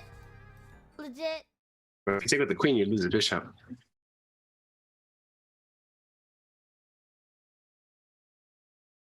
And that is exactly what happened. The queen took. So Ollie, and not necessarily back because I still like Kizzy's position. Just trade queens and we're good. Right? We just have a whole bunch of extra pawns. We have all of our pawns left, and Ollie only has 3.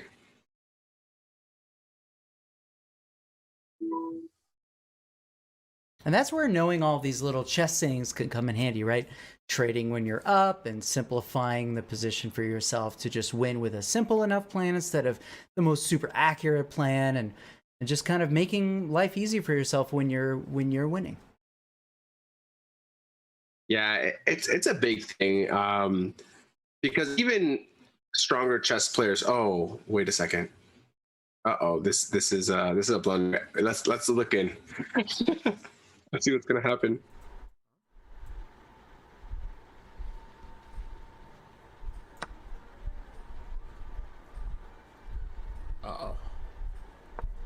I know this experience. No, that was a misclick. No. Okay, now I'm really mad. I'm really mad. No, I wanted to move this here. No. No, come on. Oh, come on. No. And then you're going to eat one of my rooks. If I go here, you'll eat this rook. If I go there, you'll... No. I'm so mad. Poor Ollie. This match just has slipped from her fingers. She had an amazing first game and then struggled to maintain the momentum.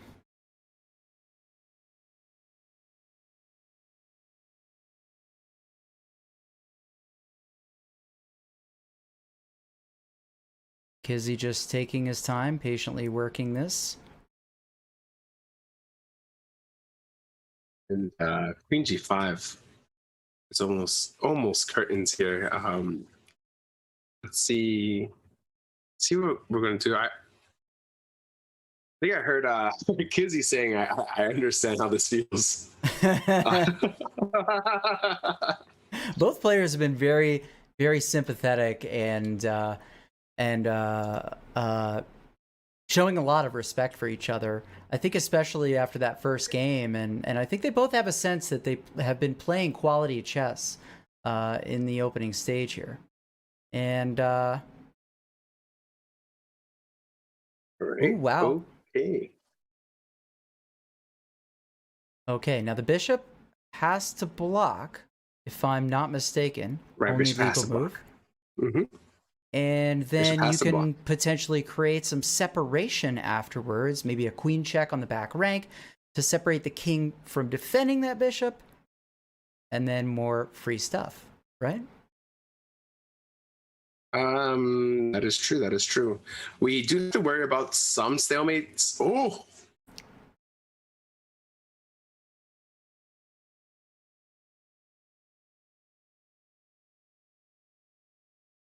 Okay. I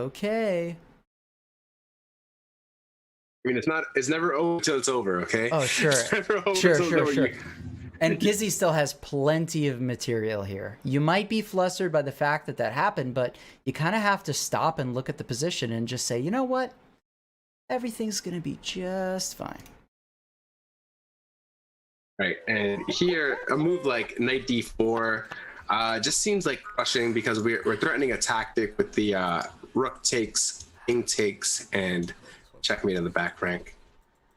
And maybe we have the same plan here. Rook takes, rook check. It is a checkmate, so we have to be very, very careful here. Kizzy telling himself to focus. Plenty of time on the clock. 2.5 minutes, I would say. I mashed, bro. Not bad. I mashed so hard. Oh my goodness.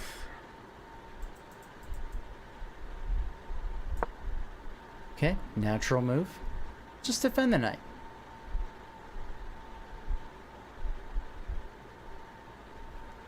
Oh my god, bro. What's funny is there's a stalemate trap. Why did I do that, bro? There is a stalemate trap. My draw might come to fruition. If Crazy Ollie would have taken the knight, and they take back, we can't move any pieces. Yeah, she would be out of legal moves. Yeah, but here, unfortunately, we have more legal moves. So the draw can't happen here. Unfortunately. So Ollie is forced to continue to. Oh wait, yeah. And now we have a check with a capture here. I feel like Kizzy's got to have a sense here that this one's in the bag and he's moving on. All right, and let's actually listen in and see, because this may be pretty straightforward from here if he can see it. Yep.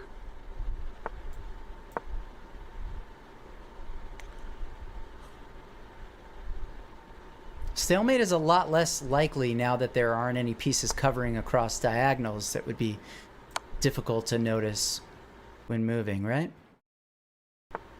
There are still some stalemate opportunities here. Ooh, yeah, with that king moving Don't towards the count center. anybody out yet.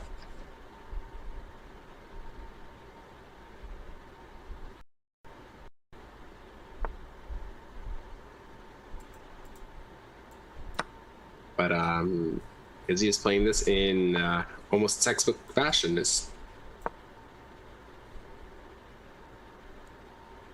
I'm about to go get a queen, bro. Uh-oh. Leave me alone, dog. Wants a queen, but that might actually make it complicated.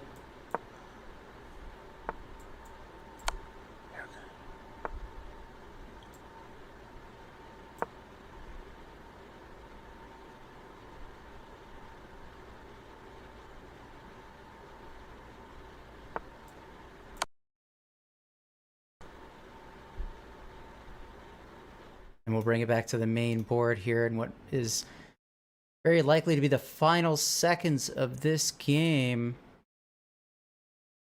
But maybe some congestion here. In these moments, I kind of like to get a piece that doesn't need to be in the game kind of away from the action to prevent stalemates. Is Kizzy going to get greedy here and pick up another queen? Oh man, 2 queens. Let's see what's gonna happen here. I mean, why not? I mean, if you don't get a mate. This is tense. What? And he under promotes to a bishop. Is this the same, as a taunt in a fighting game right now? Like I think that's a taunt. I think that's a Dan taunt from Street Fighter 4. Playing some. Okay, this is it right here. There has to be a mate here. Come on. There's 8 billion mates here, and oh my gosh! Surround this person.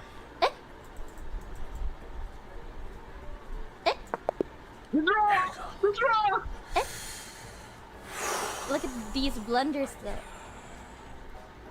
Okay, so it's a draw. Wait, what? A draw? I don't know if I'm happy or not. I'm not happy about Hey. it at all.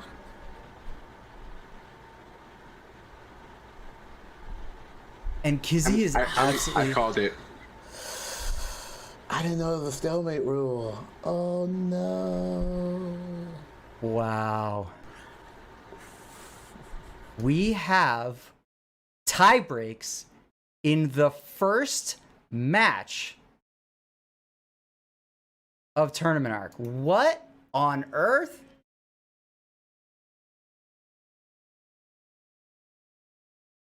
Wow, chat is right. I think this is the plot armor. Chat is right. This is way too dank. Oh my gosh. JT, can you believe this? We're going to have a 3-0 tiebreak match. Winner takes all. Sudden death. Can it get any better than this, really? I mean, you think about it? It can't. This is exactly what I wanted. Thank you, chat, for being here. This is my show. We're just gonna have to. No, we're this just is gonna have to have amazing. you predict every single outcome ahead of time and make them all tiebreakers, because this is unbelievable. I don't want to delay this any longer. We have got to go to break, because when we come back, we are gonna have a 3-0 tiebreak match in the first pairing of Tournament Arc. This is unbelievable. Stay tuned, and we'll be right back. Oh my gosh. We're just gonna have to have you predict every single outcome. Oh my ahead God. of time and make them all tiebreakers, because this is unbelievable. What if it's like another fucking I don't want to delay tie? this any longer. We have got to go to break, because when we come back, we are gonna have a 3-0 tiebreak match. Holy the first shit. pairing of Tournament Arc. This is unbelievable. What on Stay earth? tuned. This is insane. This is actually insane. We're just gonna have to have you predict Oh my every God. single outcome. Oh my ahead of God. time and Oh and shit. make them all, I'm hearing me. tiebreakers. Oh, it's me. Okay, This wait, is I'm hearing unbelievable. myself. Welcome, Chess.com viewers. This is the most insane game of chess we've ever experienced. You know, the World Chess Championships is going on, right? Frankly, who cares? Who cares? This is the game of the century right now. This is the game. Me watching Chess.com. This is Chess.comception.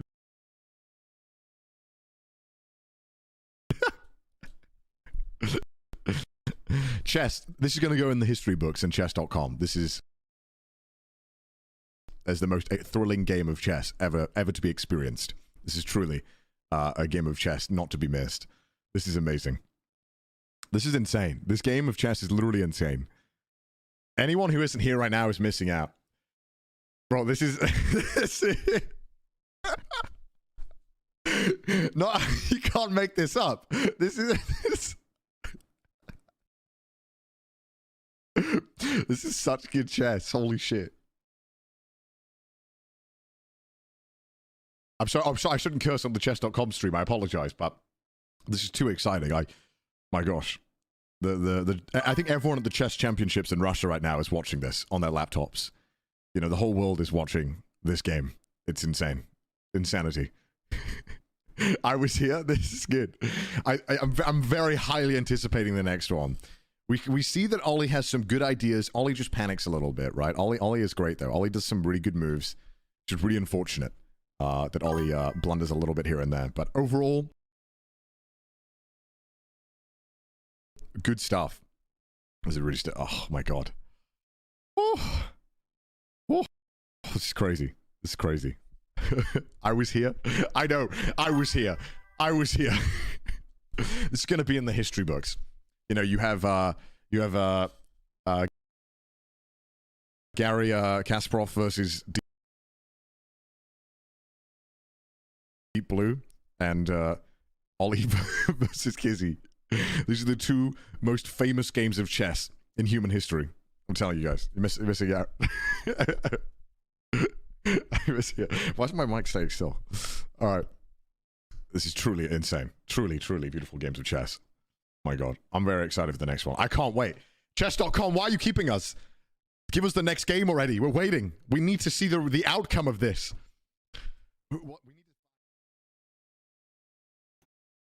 We are going to give it to you, Connor. You asked for it, and we're here. We're here. We were here, JT, when Ollie and Kizzy went into tiebreaks after a stalemate with a bishop. Oh my God. How did we get here? It's your fault, right? This is your fault. It's my fault. It's my fault. I apologize. But, you know, this is basically an anime continuing, right? Like, this is the second season that we wanted. And, well, this is more like an arc. Sorry about that. It's called the tournament arc. Yes, get it right.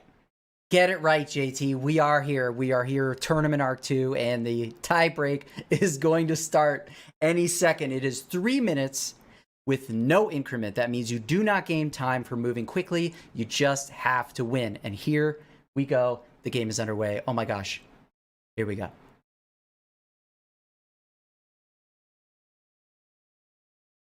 I need to hear what Ollie is thinking. I just need to know how she feels after 2 losses. You know what? Let's just do a normal. Well, a loss and a draw, Italian but it felt opening. like a loss. That's our safest bet right now. Okay, she's playing safe.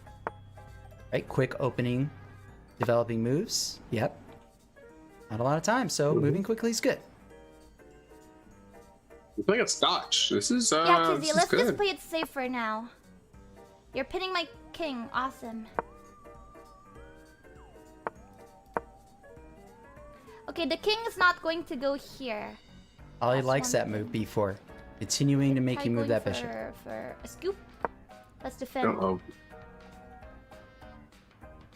Yeah, let's just do a normal Italian opening. I think that's the best way.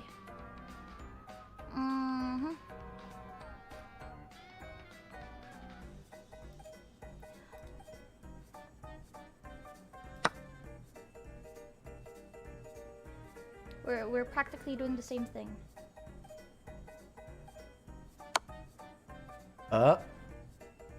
That's some free stuff. But wait a minute. Are there tactics? JT, what is happening here? Where are the opportunities? What opportunities? Huh? Oh, there might be an opportunity very, very soon, I think. Okay. Oh no. Is it a no. commentator's curse if it becomes equal? Yeah. Yes. You literally like you're not supposed to even commentate. So basically, the fighting game community, you're not supposed to say what's about to happen because it's not going to happen.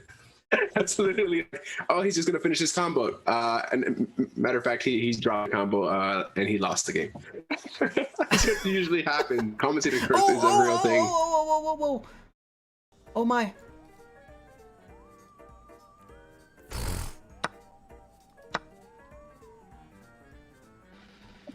Commentator's curse brought to you by our in Hawaii.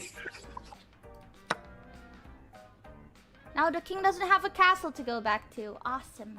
Is she just in shock? Exactly how I planned it to be. She didn't even comment on losing her queen. We have a double pawn too. This isn't looking good. But let's not forget, she can still flag him. He's like down almost a full minute. Almost a full minute, no increment. To be honest, this isn't really protecting the king that much. She's just gotta calm down. This pawn is protecting.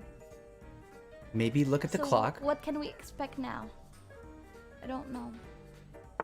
Let me see what he's thinking about because he's literally down almost a minute now.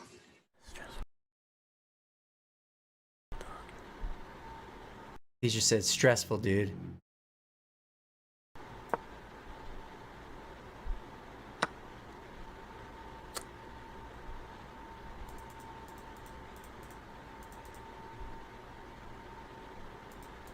Spending a lot of time thinking about moves.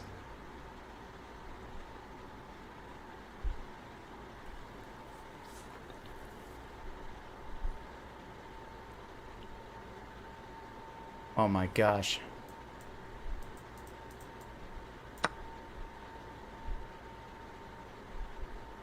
Ollie would double his time now, more than a minute. You have to play fast here, Kizzy. You're winning, but no. Got to move. Okay, he gives up a bishop here, but if you activate your other pieces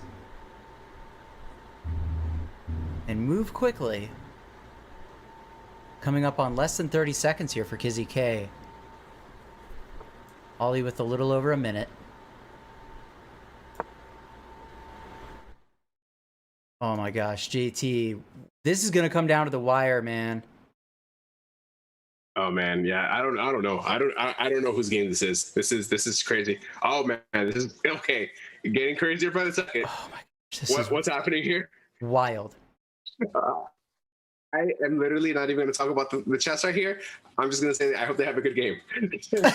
I'm not getting blamed. I'm not getting blamed here, okay, guys? Oh my gosh. 15 seconds. Oh my. You got to move. You got to make moves. 11. You can't think. 10. Less. Oh my gosh. Kizzy is You can't gonna think flag here. He probably thinks that he has. He probably thinks that he has increment. He doesn't.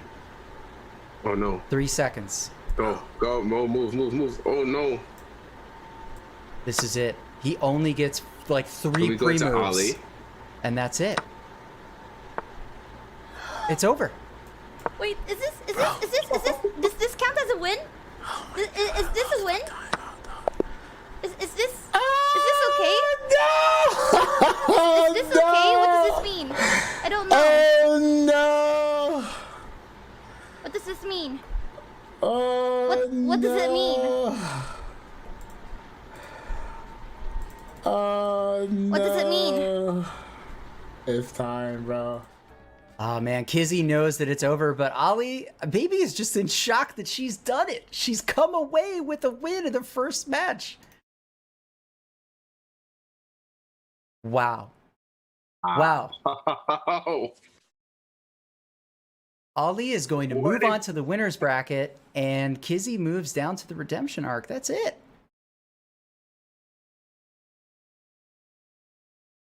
But you know, it's never over until it is completely over. So that kind of because Kizzy played amazing chess, unbelievable chess. So if Kizzy can keep that up, we might see him in grand finals. I'm rooting for everyone to bring their best chess. Even if they lose, just bring their best chess in that redemption arc.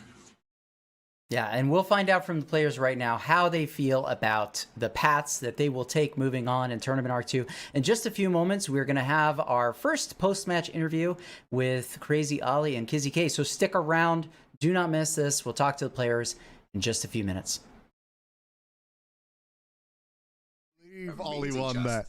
I cannot believe Ollie won that. So if Kizzy can keep that up, Holy we might see him shit. in grand finals. I'm rooting for everyone to bring their best chess, even if they Oh lose. my to God. Bring their best chess in that redemption. Oh arc. my God. Oh and my we'll find out God, from the players Ollie. right now how they feel about the paths. I need a glass of water. I in can't. Tournament R2. In just a few moments, we're going to have our first post-match interview with Kureiji, Ollie, and Kizzy K. So stick around. Do not miss this. We'll talk to the players in just a few minutes. Ollie won that. I cannot believe Ollie won that. So holy shit. In grand finals. I'm rooting for everyone to bring their best chess. We're watching me? Oh my God. Oh, we're watching me. Oh, wait, oh my God. I went to the drink toilet. They're gonna what? I don't know if Chess.com is back yet, but hi. Yeah. This is what's live for me. I can't believe this. This is insane. Oh, I should put it on full screen, right? Oh my gosh. That was insane. It was actually insane. What a game. What a first game.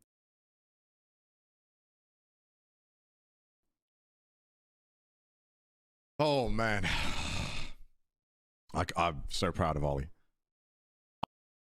You also got a feel for Kizzy there. I mean, you know, you had the dub, and then you get the draw, and then you lose. It's oh my God, that would feel so bad. I would feel bad. That's rough. That is rough. But I mean, great games though. Great games. My gosh. Oh my God! Wait, all right, Ollie's live right now, right? Me. All right, okay.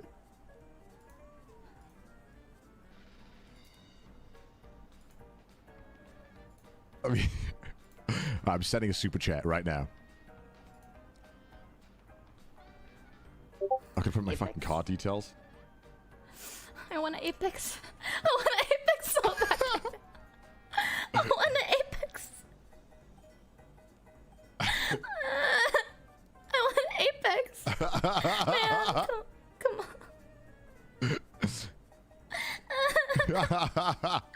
I want an Apex. I super chatted. I'm a gamer now.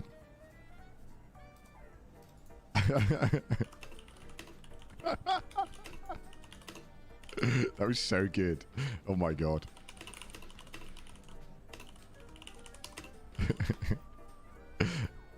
That's so funny. I really don't. Send my super chat? I did. There's my super chat's there. I want an Apex. Oh no, it's happening. It's happening. Oh dear. I think they're gonna do the interview.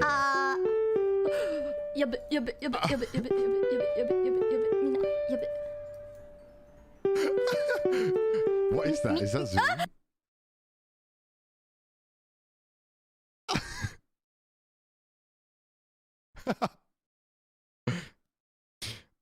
Apex. Loading up apex.txt. exe, sorry. Can't believe Ollie won. That's so good. Oh, they're going to be on the chess.com thing? All right, they're going to be on chess.com. Chess.com viewers, was that not the best game of chess you've ever witnessed in your lifetime? That was truly a spectacle. That was amazing. That was truly amazing. Gantz messaged me.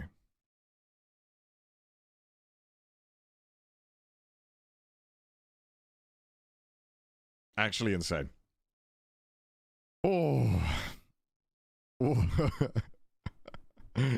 That was crazy. Oh my Lord. I can't believe that. That was good stuff. With the interview. Okay, I think they're gonna start their interview soon. I'm excited for this interview. I'm excited for the post-match discussion of that epic epic clash of titans. That was insane. That was so good. That was so good.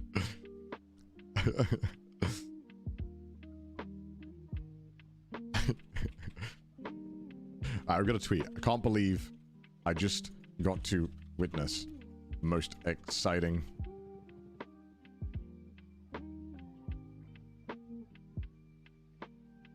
Did I spell witness wrong? I think I just spelled. No, I didn't. I thought I put one S there for a second. Sorry, I shouldn't be discussing my spelling. All right, and we are back with the players. What an unbelievable match. And Kizzy, I'd actually like to start with you. What was that like coming back in game 2 and then having that draw take you into a tiebreaker to finish the match out? So honestly, I was like, the first game definitely was like, oh man, I just got played, right? And then so the second game, I was just like, all right, you know, they do a different type of like unique opening, and I capitalized on the queen really early, so I felt like I had like a lot of like, you know, board control after that. And then after that, you know, I was able to secure that. And then the third game, I realized I was looking at the timer and I was like, oh, I gotta do something, right? But as I was like thinking of doing something, I was thinking of like 3 other things. And it like everything passed over that, like, yeah, I have to like do something, otherwise it's gonna become a draw. But I was so like in the mind of just trying to like basically get a guarantee win when I should have just won with the things I had. What I mean by guarantee wins, I was like, oh, let me get all of these things and just like, you know, overrun, right? But I forgot that it's not how that works. So after I lost, I was like, dang, you know, like, all right, so now, all right, we can probably play another game, right? And then it said 3 minutes, and I was like, oh, it's over. Like, I'm about to lose right now. I got 3 minutes. I'm already bad with time. So now you're going to give me left options? I'm just like, oh, good games. I was like, oh, good game. She won. Yeah, and that last game actually was really impressive chess from both of you. JT, I know you've got questions for Ollie, so I'm going to let you go ahead. So first of all, Ollie, apa kabar?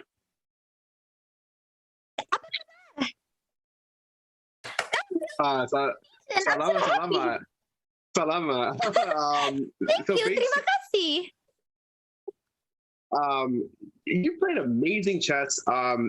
Especially that last game. You were playing so fast. What was going through your head in that last game? Because, you know, going from winning to losing the second game, and then drawing the third game when you thought, I think you were like, oh no, I'm losing, and then winning the last one. How did you feel? I sincerely did not know what I was doing, to be very blunt. To be very sincere, I was, because Kizzy, I did so many blunders and Kizzy kept on eating all my pieces. I just, so the thing that came to my mind is like, okay, I just gotta move fast. I gotta move like Sonic. Gotta go, you know. That's all, actually. Well, I got outran, so. But that was really cool, though.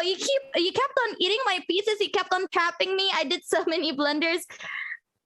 Man, it was so cool. It was a good game. Yeah, it was. It was a good game. Yeah, and we actually were able to listen into both of your streams during the match, and you were both saying really complimentary things of each other the entire way, which we found made a lot of sense. Obviously, we're very happy that you both have a lot of respect for each other. And I wanted to ask you, Kizzy, do you feel like maybe part of that had to do with sort of the we weren't sure what to expect here, but what we did get from both of you was very strong chess, very principled chess. And how'd you feel about that? Did you feel like Ollie was putting up a good challenge for you, but also, you know, you tell us. Oh yeah, she was smoking it. And my whole time I was literally playing, I was stressed out. Even when I was winning, I was stressed because I'm like, what is she gonna do to come back, right? So I'm sitting here stressed out, and then I'm thinking on top of the back of my head that if I lose, I'm gonna be an Apex and Minecraft player. So I'm already got double the stress, right? So I am like losing. So I can't. I'm like, oh man, like, Panda's gonna get mad at me, right? So then I'm like, oh, okay, you know. I overcame, I overran, I got the second game, and then third game, I was like, yo, I got it, and then I fell. I fell down.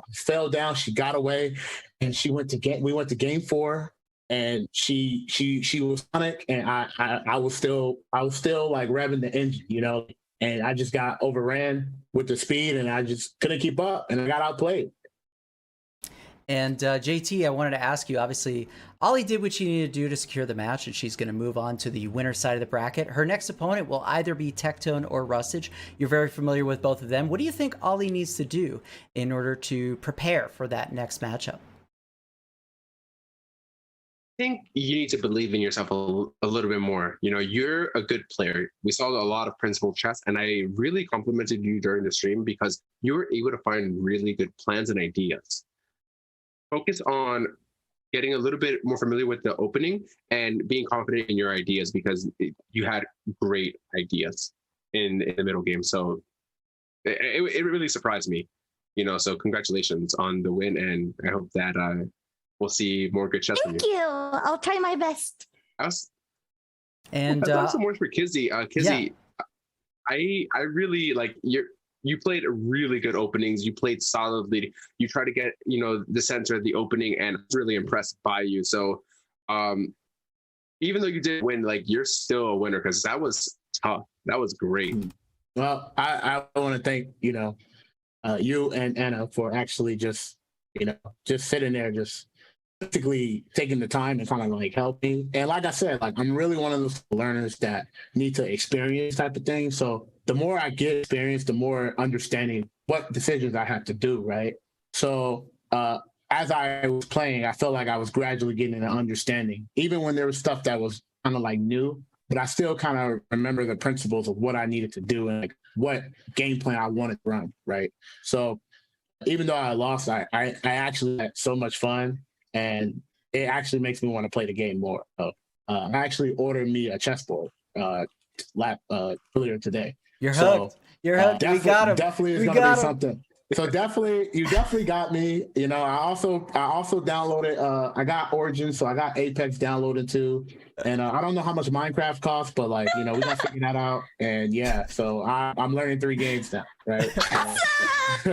So yeah. When's Apex? We're going to Apex, right? I mean, I just got smoked.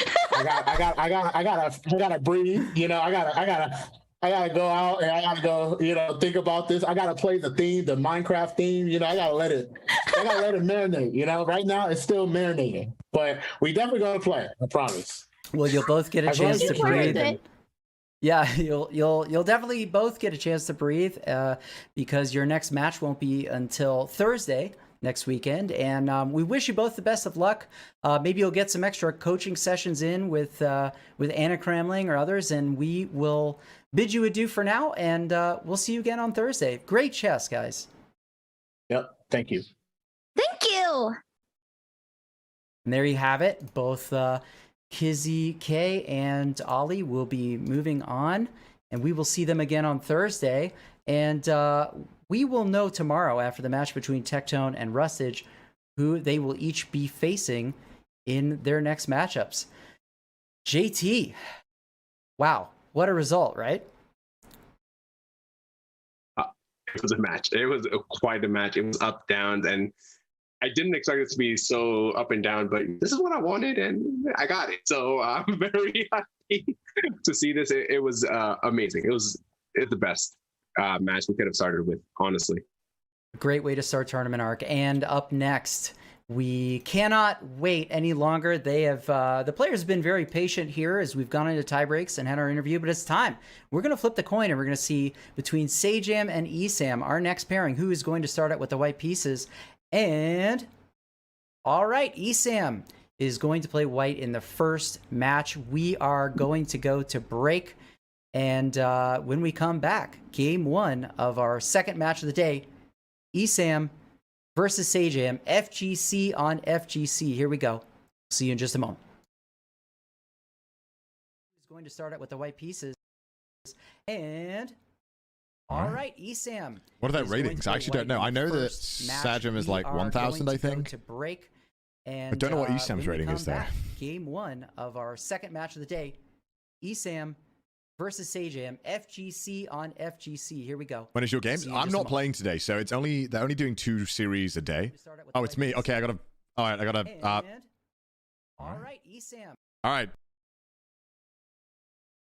Welcome to Chess.com viewers.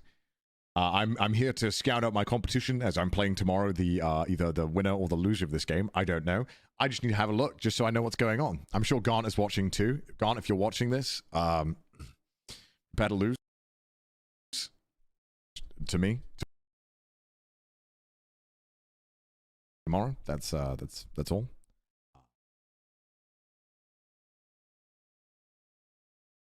And then I have this. Is this made? Log.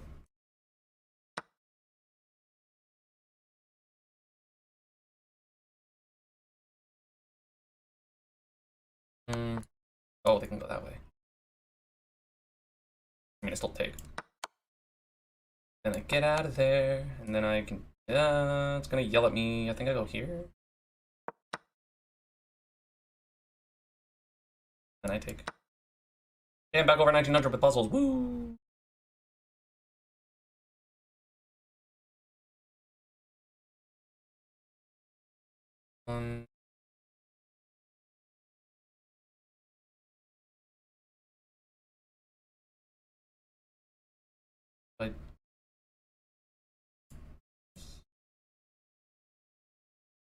Push up. Fuck. Damn it. That, yeah, okay. Do I ignore the queen? I mean...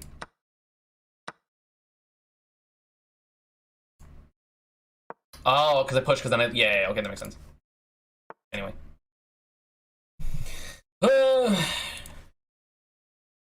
Puzzle grade, you guys sometime taken? I have no idea. I mean, yeah, mods can technically talk.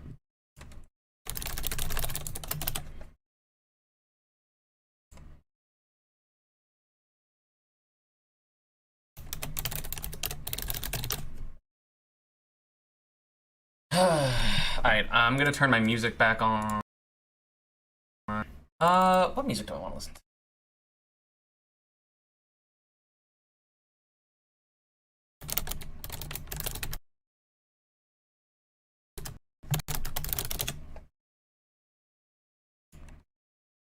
Frontera theme, so good. Love this music.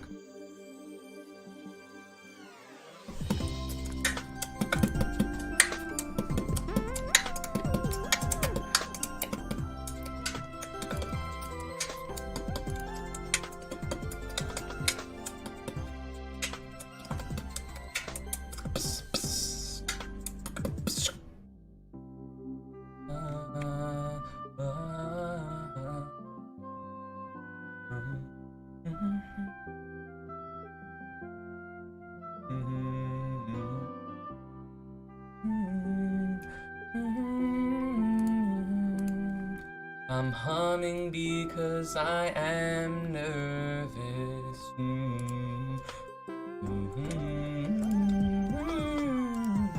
Saw that I was on stream. Hello everyone from Chess.com.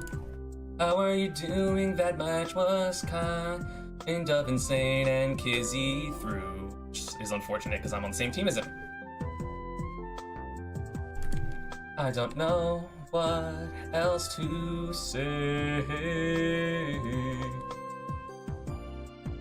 I'm so nervous. Chess tournaments are so nerve-wracking. I was saying this on my stream, and I don't know if I'm still live on Chess.com, but there's a difference between playing casual chess and competitive chess. It is so stressful because every single move matters so much. Also, if you haven't already, check out fighting games. Fighting games are sick. I think a lot of you are anime tuber fans because I think the anime tubers are bigger than all of the fighting game creators, but Fighting games are sick. Check out Guilty Gear, check out Smash Ultimate, or Melee, or any fighting game. The Nickelodeon fighting game that's coming out, pretty cool. Pretty cool. Check it out when it comes out, just saying.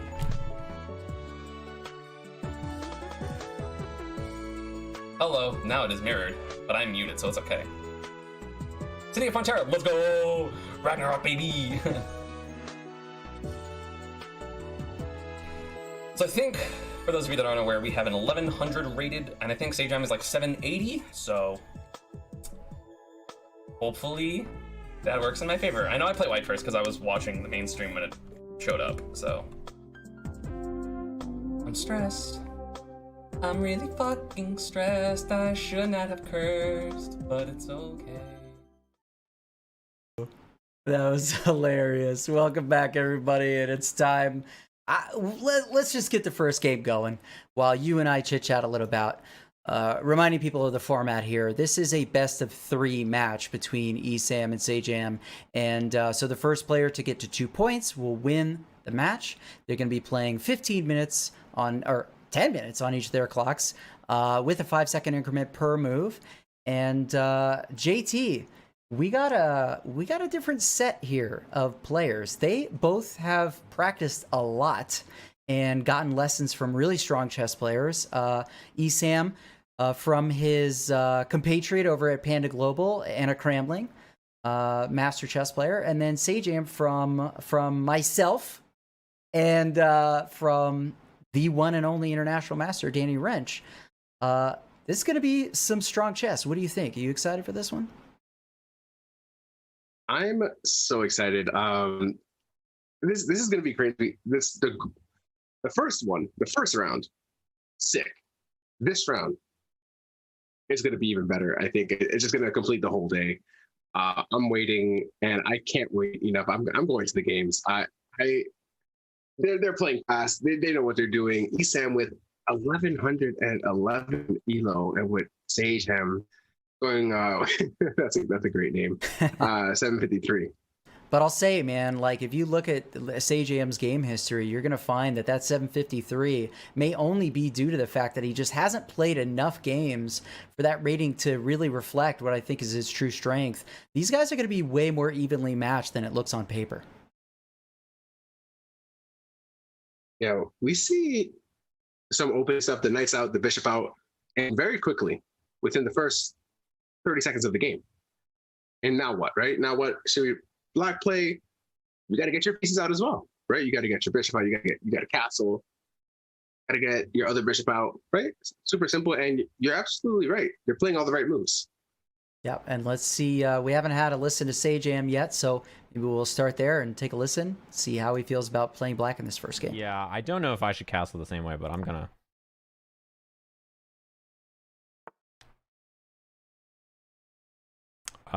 That's also probably fine. I think I should just develop something to protect that. So either this pawn or this pawn. I think I'll just do this, right? That might not be the best move, but that's just my plan of attack. I don't know if it's the right move. Just seeing the sophisticateds in the chat really cracks me up. You know that? You guys just crack, like, you guys are funny, chat room. I'll never say that again. I can just also put the bishop on. Okay. Important. If I take here, it's fine to trade here, right? Yeah, this seems fine. I think I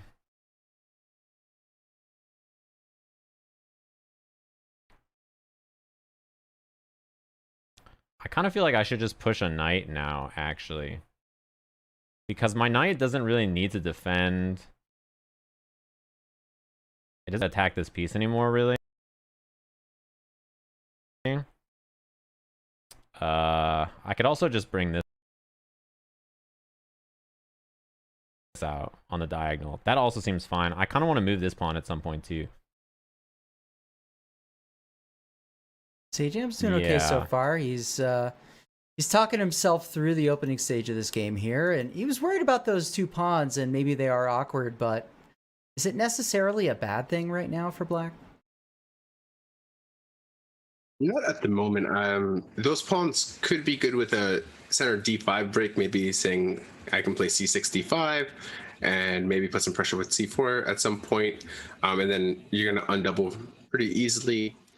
If white's knight wants to play like knight d5, then at least you cover c5 and you cover, you have c6 and c5 covering d5 and d4.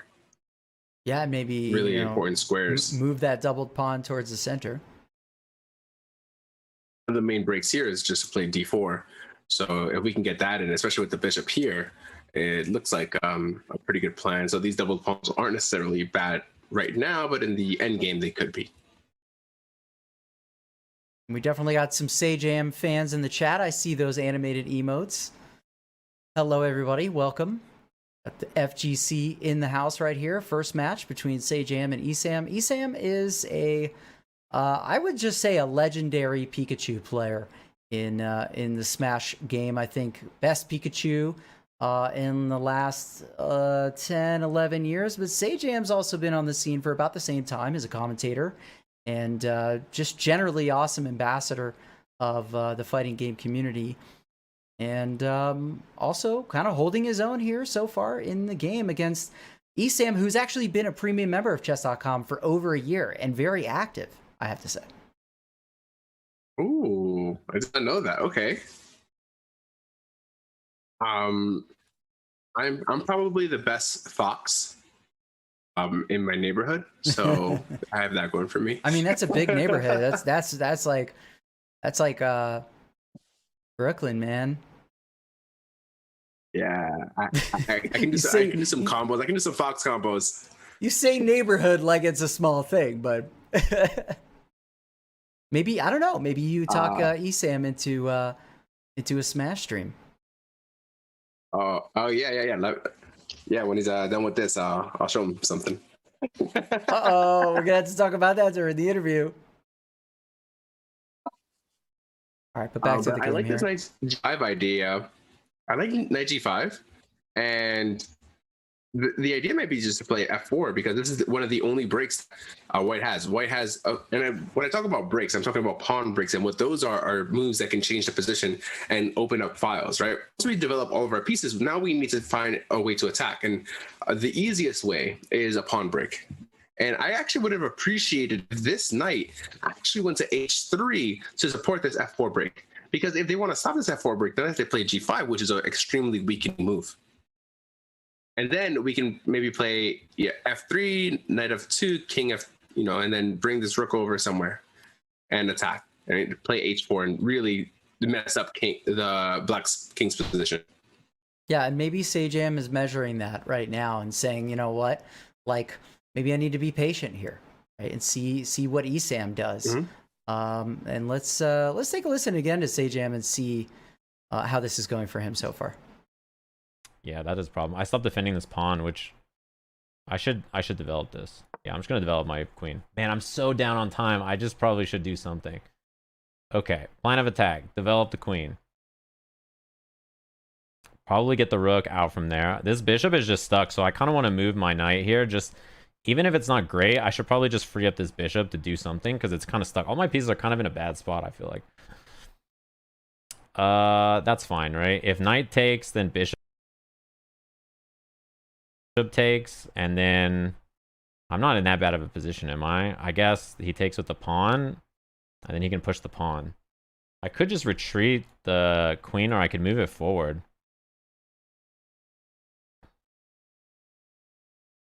And I love the conversation he's having with himself. Like, this is exactly how chess players should think. Well, quite surprised, even at that rating, like you have very clear, logical, plans and ideas. And Ooh, that's a nasty fork. Knight takes c7, hits the rook and the queen, and discovers an attack against the queen with the bishop on c4. And that's nasty. Yeah, this is pretty bad. But Esam has to see Esam it. Up. And there you go. Yeah, well, Esam is up 4 minutes on the clock, almost half the time. Right, he has 50% more time. This is insane. Wait, and 100% what are we talking about? Yeah, and that may be a result of a number of things. Easy development with a good opening understanding and just solid, simple moves, coupled with maybe Sajam suffering for a little bit of decision paralysis about what to do next. Maybe talking about those plans is obviously a good thing, but only for so long, right? And then you got to make moves. Well, let's see how Esam feels about his position so far. Take a look in the stream, and we'll listen in.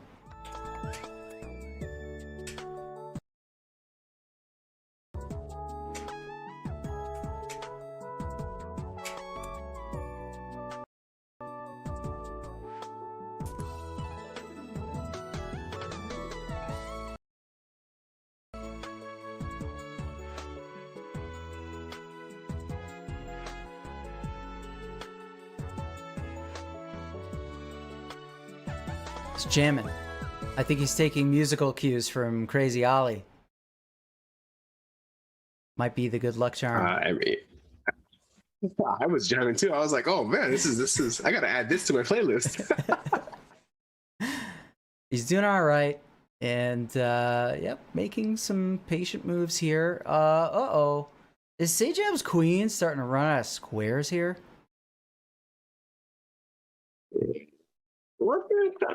I mean, luckily we always have that h7 square that we can kind of retreat back to, like just bada bing, bada boom, and then something like this, or yeah, just immediately.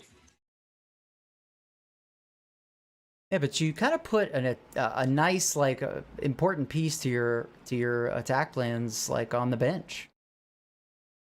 Mm-hmm.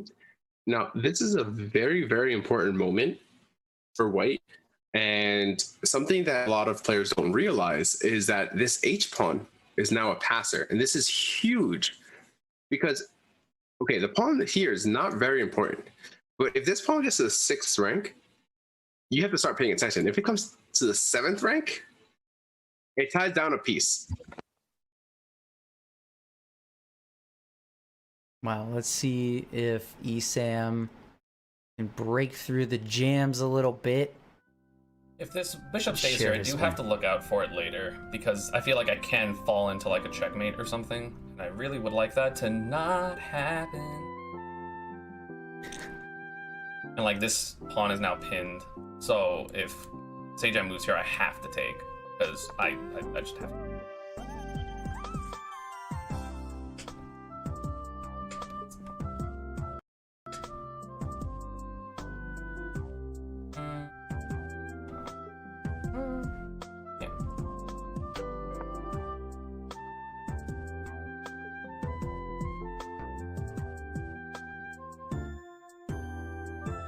Okay, yep, he sees that exchange doesn't quite end in his favor.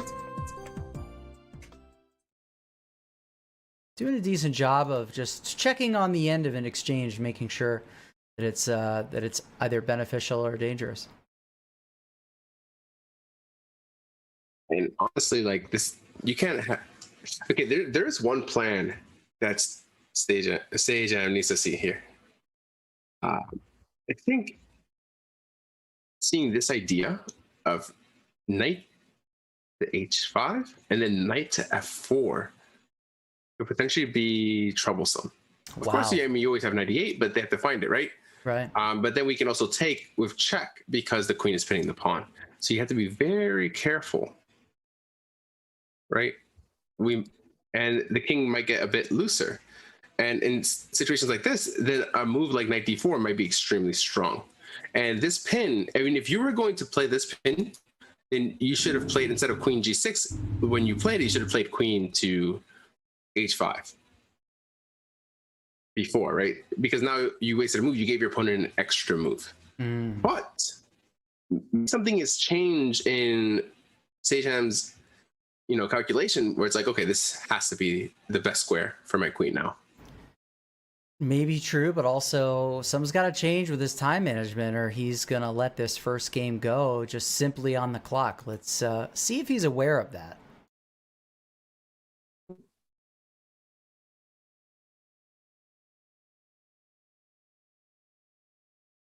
This isn't fair. You know that I was just thinking about this. Fighting game matches are 99 seconds. All Smash matches are like 37 minutes, right? Because they're like, we can't have timeouts. All of our matches have to be 37 minutes long, with like no items on like this stage. This guy's cheating. He's actually he's built different. He's prepared for this. When I put it like that, no wonder he's good at chess.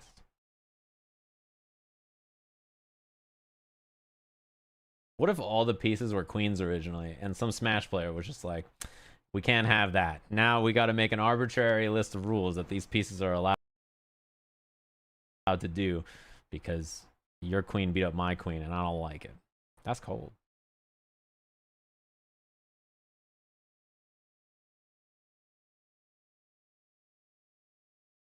The problem is, like, I moved my queen there thinking, interesting. I think the plan is to move the queen. That seems fine. I think he wants to attack with the bishop on this square, right? But I have a space to retreat to with the king. So is it that bad? He did deny this move, which is the move I was thinking about making, right? It kind of limits my knight, but I don't know if that's the end of the world. Only time will tell, and maybe a lot less time than Sajam thinks. He's only got... He's under 2 minutes now. I don't know what to say. I mean, he just has to move a little bit faster. Yes, I mean, he has to realize, like, hey, time is ticking down. My opponent is playing good moves, and I have to find moves faster. Whether they be good moves or bad moves, I mean, we still have to be in the game at the end of the day. Sajam making his move, and I think, in a position like this, Esam could look at his 6 minutes and 30 seconds and say, you know what? Maybe I can just play patient chess here and let Sajam defeat himself in this first game.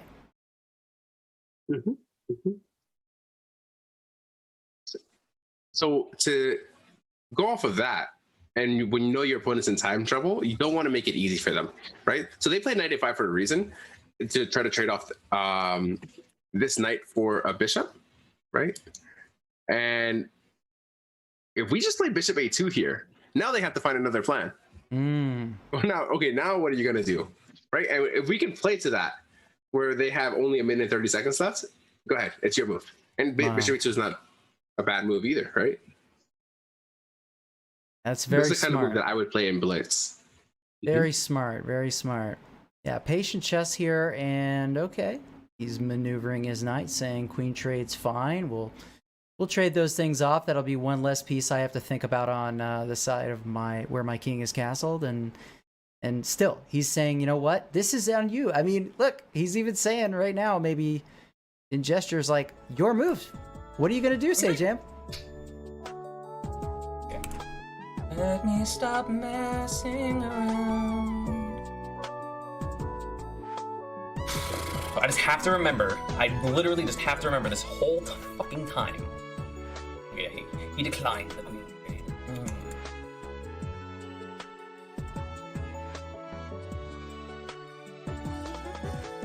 Go back. Because I don't care. Like, if you take here, that's fine. This is all fine.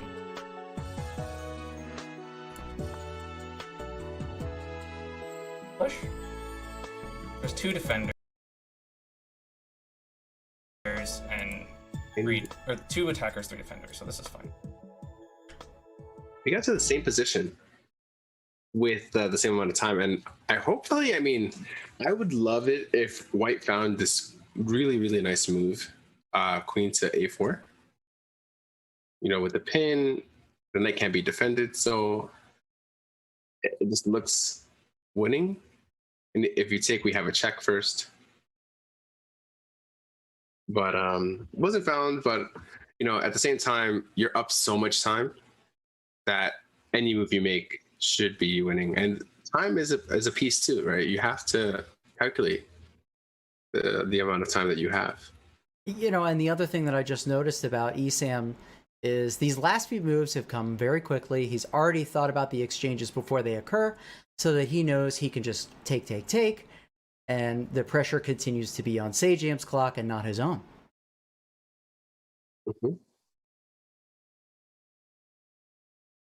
Uh-oh.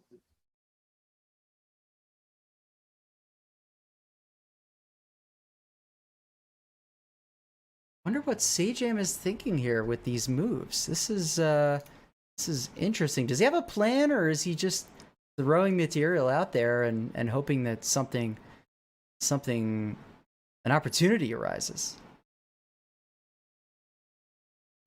Yeah, I don't know.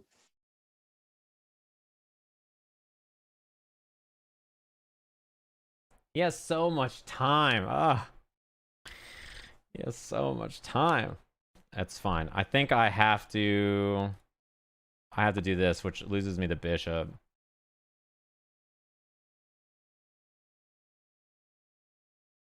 It loses you something a little bit more valuable. But I don't have a lot of other options, right? Like, I kind of have to do that.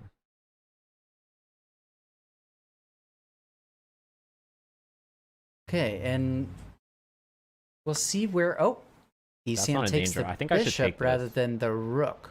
Maybe. Is there a story there? I agree with that. Yeah, I agree with that. The bishop is the only thing that was attacking the king, and you just want to be safe, right? Why?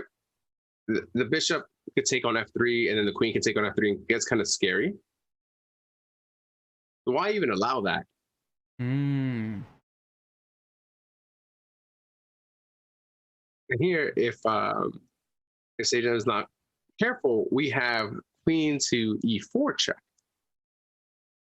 hitting the king and hitting the knight. Oh wow! So you have to be very careful here. Yeah, Esam is definitely on the move, feeling fairly safe. I'm not sure that the knight and queen can really coordinate here, especially like you said. Actually, that bishop trading for the knight could have been the turning tide that Sajam needed. Mm-hmm.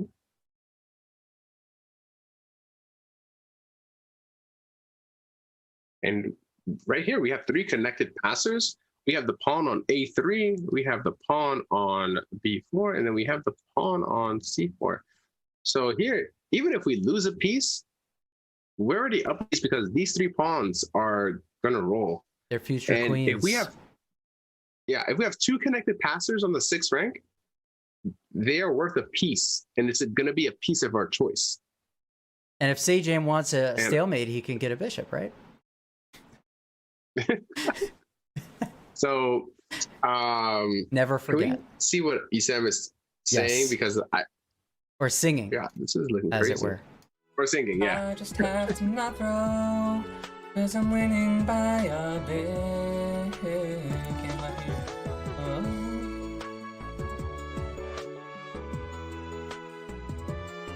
Where's my rook?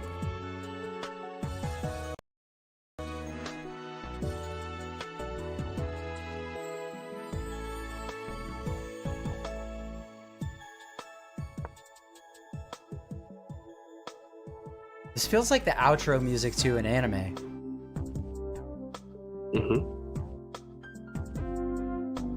Just no time. And Sajam is out of time. That is it. Sajam goes down. That was the problem. The On the time is the clock. problem. Damn. Well, that was pretty good. Okay. Damn, I feel like I made I wonder if they're going to do any I didn't really know what to do in the analysis. opening at all. I mean, we definitely see that. Look at Esam over there, already scrolling through the game, and hey, Sajam as well. They're diving right in. I don't know that they're even going to take advantage of this 5-minute break to go get a drink or go to the bathroom. They want to know what happened here. They are. I mean, isn't this kind of true and expected of fighting game players to really maximize these moments between matches to study their play and their opponent's play? Yeah, but in the fighting game community, there's no breaks. You go right in. You know, you get one break, like if you want to go back to character select, that's the only break you have. And you can only really change up openings or change up characters if you lose. So when you're expected to play the same character with the same, special and stuff like that. So it's a different dynamic, and I don't know, it's proving to be really effective. I think both are extremely logical players, and I'm loving these games.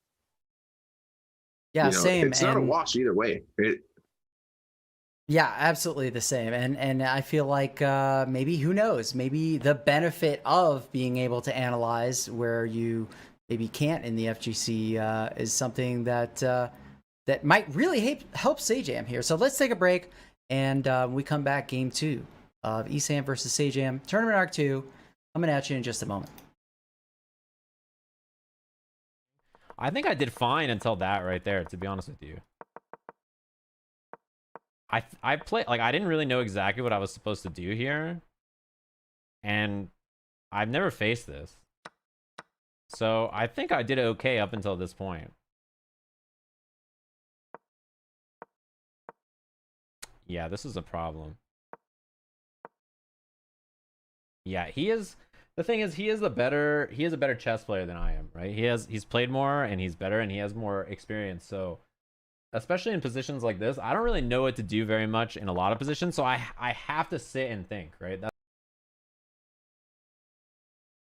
the issue. Like for him, because he's played much more, he has more, like, it just comes and he's like, okay, I know what I want to do here.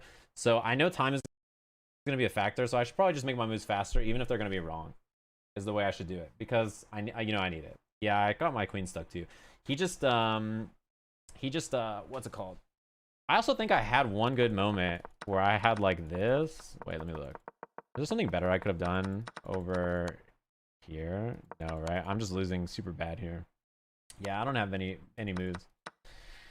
Yeah, that's the problem, right? Is like, I should probably play faster because, I'm going to run out of time, and because he is probably more familiar with what to do anyway. Okay. All right. Fair enough. Fair enough.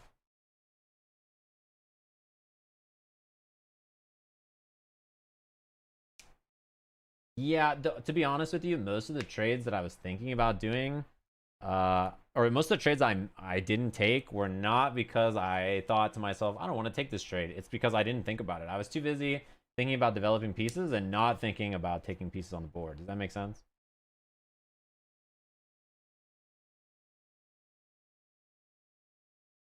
Didn't sing enough soul theme? Yeah. Yeah, I just need more time. Okay, this side, I feel a little bit better about playing white here, though. I have like a bit more of a cohesive plan, so we'll see. We'll see. Find your one way. Is it own way or one way? Because a lot of people in chat kept saying one way, and I'm not sure. I don't think. Isn't it own way? Is it one way? That does not make sense. How is it one way?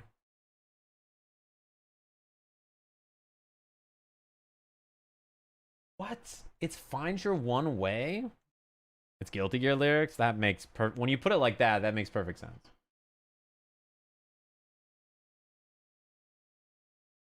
Your one and only way. Yeah, but it's your only way. It shouldn't be find your one way. Find your one way? That does not make sense to me.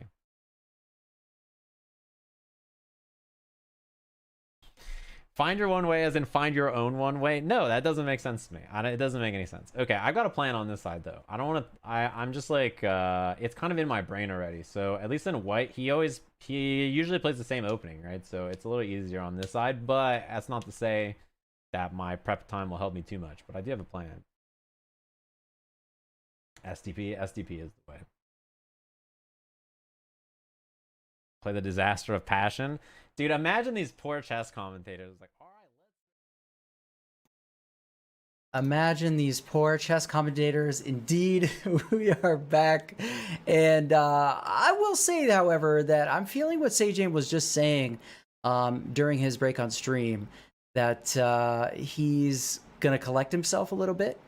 He's not feeling any kind of tilt or anything. He's made some decisions about what his approach is going to be here in the second game, and he doesn't feel like he's out for the couch just yet. Yeah, I think that if he plays a little bit faster, and I mean, it was really clean. I'm not gonna deny that the fact that Esam was super clean in his opening prep and in his movements, but he just doesn't have enough time to think. he needs to move a little bit faster in the opening. Yeah, well, we'll see that here, whether or not this comes true, because game 2 is going to start right now, and Sajam and Esam. Sajam now with the white pieces as they alternate colors, and okay.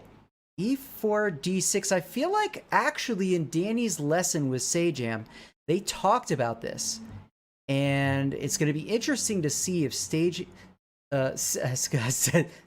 I want to call him Stageham because it's just so good. If he follows the lines that they discussed.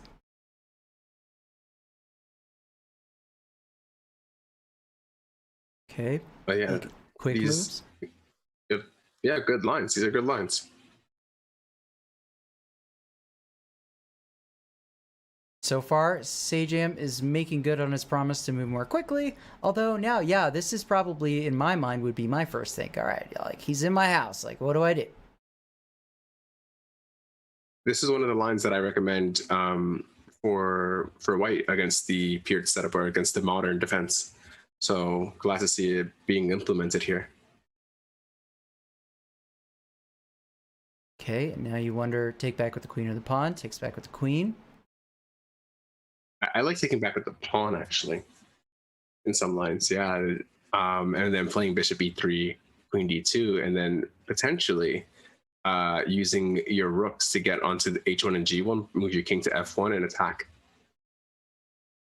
And let's go ahead and put that on the board. So like just take him with the pawn now, because now the g file gets open. Get a rook over here and get a rook on the g file. And maybe put the king on g2, put both rooks over here.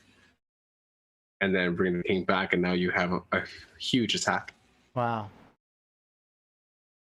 Well, we'll see now. I guess the question on Sajam's mind is, what do I do about my d4 pawn now? I think that Sajam should just take, and if take, we have some really nice development options here. And then we have rook d1, and this is going to be critical here. I think this is going to put a lot of pressure on Black's position. Yep, and the time starts to whittle down again here as Sajam tries to figure out the best way to deal with this attack in the center, and maybe we'll also kind of see what Esam thinks is his plan to move forward from here. Mm-hmm. That's very much the skill I'm trying to learn. To not go stupid, go crazy. You know. Heal. Seems comfortable.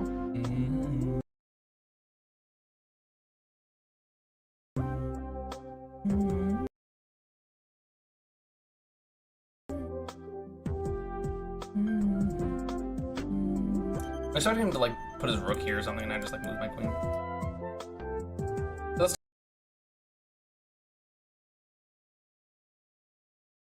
still have to be on dark square, so I'm not getting like randomly sniped. Okay. It sounds to me like Esam, it just kind of is already contingency upon contingency. You're going to do this, I'll do that. I'm ready to move when you are. Mm-hmm. I think that the knight move here was a little bit premature, and I wish like maybe we would have seen like bishop g5, because then that knight d5 becomes so powerful.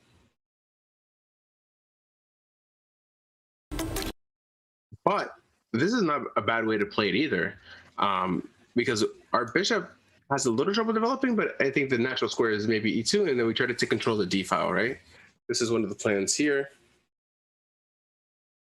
And then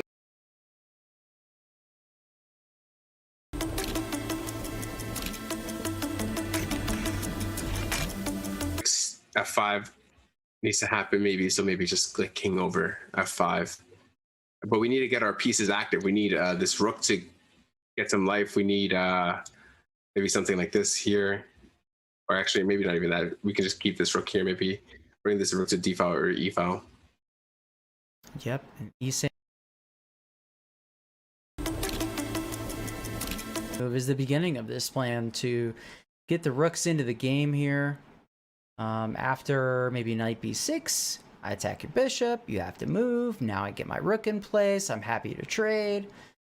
It's starting to look pretty good. And for those of you who like are anime fans, you might think that, you know, Esam is just like, he's in Ultra Instinct right now because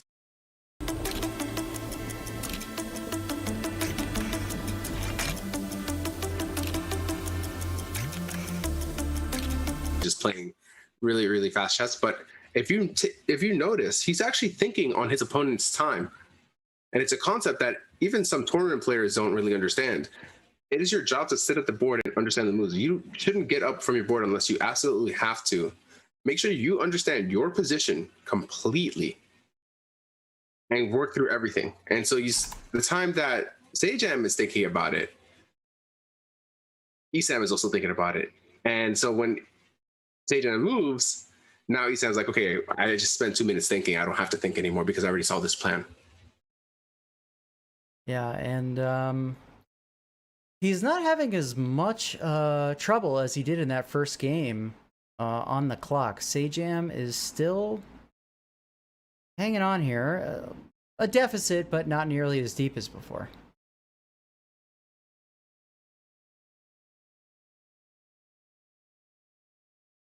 All right, so we have here knight c5.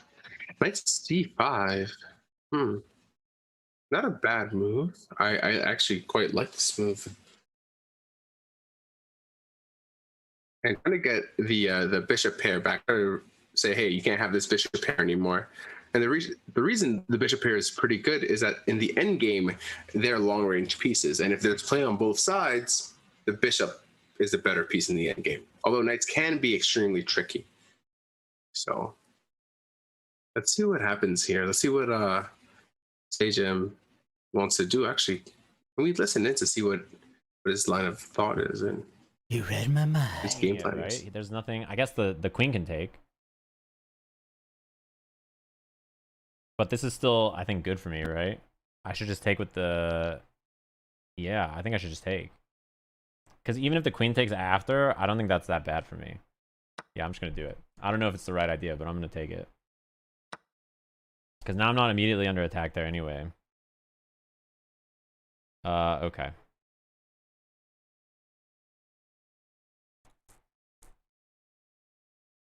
I should probably get my pieces moving. I want to get this rook out in a better position, but I don't really know exactly what to do with it. It's also under attack now. It's not that bad though, right?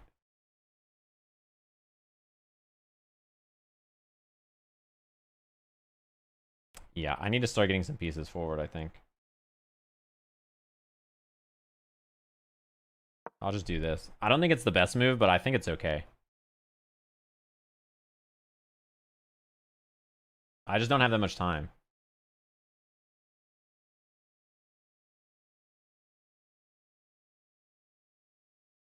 Sajam worrying about time. I know, chat. I know I'm but he's running also out of time. playing It's strong okay. moves. Everybody calm down. Something is better than nothing here, right? Because he can't take. Otherwise, I'll just take with my bishop. And it's fine.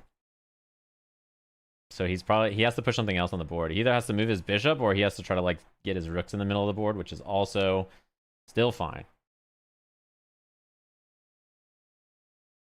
Especially because if his rook on the king side moves, I just attack with the queen, right? And then he's just like immediately in trouble. All right, so Sajam continuing to work this thing out, definitely conscious of his clock, which is a good sign. And the difference is actually starting to narrow a little bit.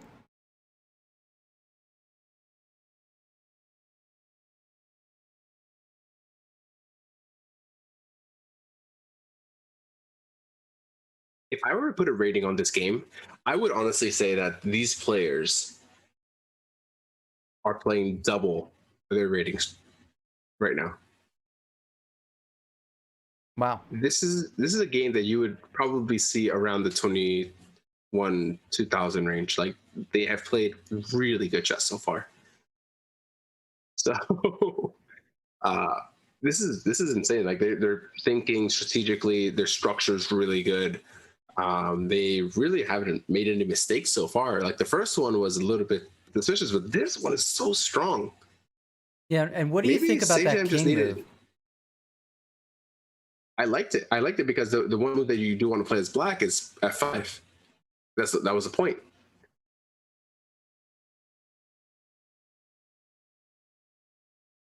And you can't. I don't think you can take on f7 because of queen e7, putting more pressure on the d file. Yeah, getting a rook on the 7th rank, which is another concept, right? Another strong concept. Yeah, wow, and supported by the bishop as well on b3. I mean, look at Sajam. All of a sudden, he's coordinating on a specific square. I mean, this is not an accident. You don't just make moves like this, especially rook d7. It's got intent, and that's what he needs right now. I wonder if Esam is actually feeling some pressure here, because there's a real attack going on here.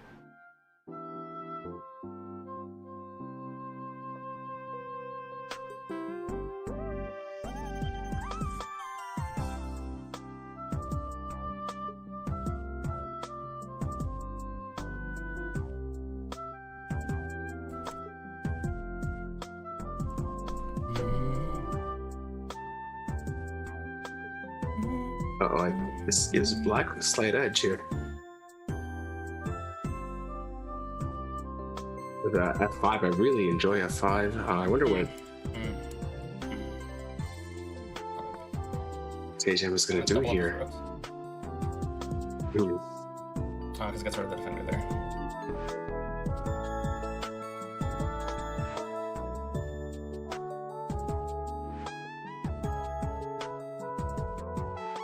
Let's get some real Kenny G vibes going on here right now. Yeah. Now, we saw him looking at maybe f4, which would kind of close things up in some senses here. Close out the access for that queen maybe, but how do you do that? Sajam could then maneuver and try to bring the queen. Oh, okay.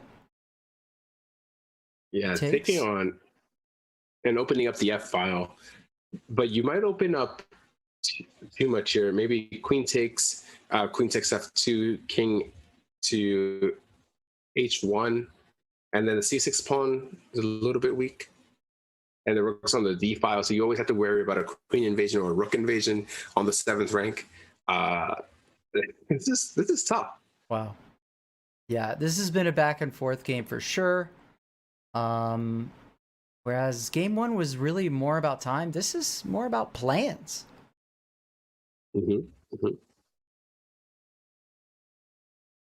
Okay, and he decides to take, and now you're saying, well, maybe see queen takes f2 check, king moves, and now it's dicey. Now Sajam might feel the heat.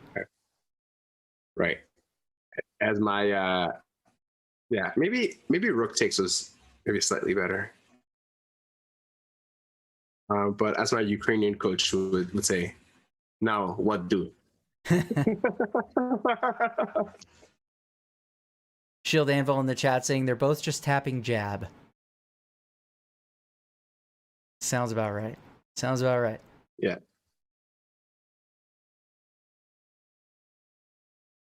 Okay. I'm really excited to see the finish here. All right. Queen trade. Queen trade's happening. It's gonna. I mean, they're up a pawn, right? If you're up a pawn, you trade down pieces, and then you have more pawns than your opponent, and your bishop gets active. This is not a mistake. This is some strong chess, but we have to be careful here because the rook is probably going to move, and then if both rooks get to the 7th rank, I don't know. It looks dangerous. It looks really dangerous with that bishop on b3, kind of barreling and looking down at g1. Any rook check on this square would be mate. Yeah, but Sajam's got to figure out how to get these two rooks in order, and that is not what you want. No, anyway, no. But I don't really want to. Oh, I'm so dumb. Actually, it's not that bad, right? It could be worse. It could be worse. Positive attitude. Always Always important when you're losing. Damn, that was a big mistake.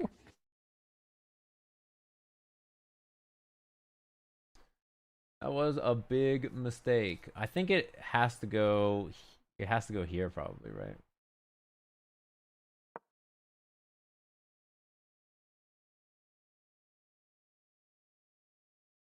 but I don't have anything to defend that. Yeah. Yeah, that's a classy move right there. Okay. Yeah, and this We're pawn can't trying move to now, play so you can push here. this We're pawn. trying to. Yeah, he has to be careful of f3. He has to be very careful. I hope he sees it. I hope he sees it. I hope he sees that this move here is kind of dangerous because you can't take it. And you've got a rook backing it up for a potential push. Right, exactly. And the king cannot go to g2 if that happens, right? So yeah, this is the loss of his rook combined with all of this available free space for Esam's rooks on the board is this might be what does it. Is there something with rook takes g2 check?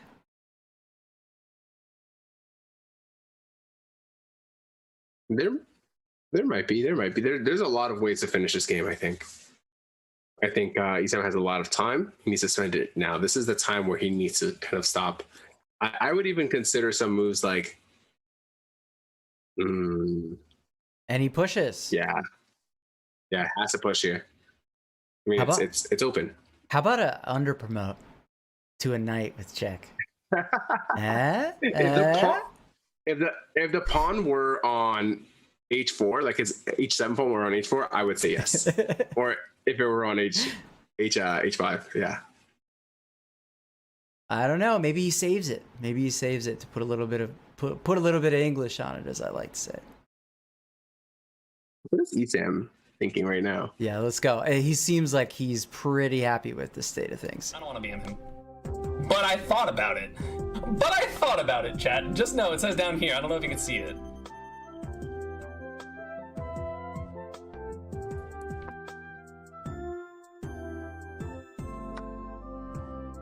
Sure. Okay, probably not so dangerous. Put the rook on f2 and go for mate, maybe? Or just take the free rook? Yep. There's that. Pretty sure there was a much simpler mate that I could have done, but the bishop defending is kind of annoying.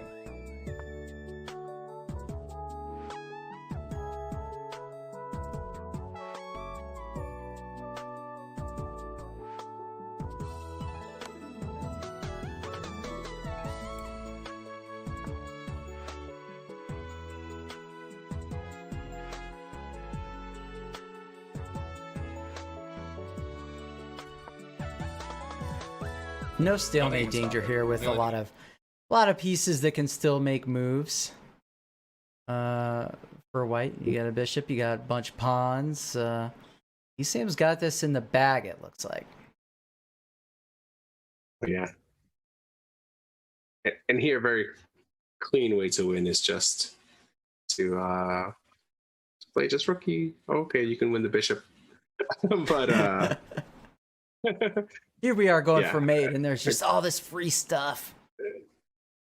Yeah. Mate, who cares about mate when we can win a free bishop, right? Wow. Well, just taking the free stuff. Who cares about mate? Yeah. Yeah, just take everything. And maybe Sajam was saying, you know what, man, just take everything and let me see if I could get some kind of stalemate. That would be epic. Right. But I don't necessarily let's see. think. No, he's got this. Rook comes over. Wait. We saw this before. Wait.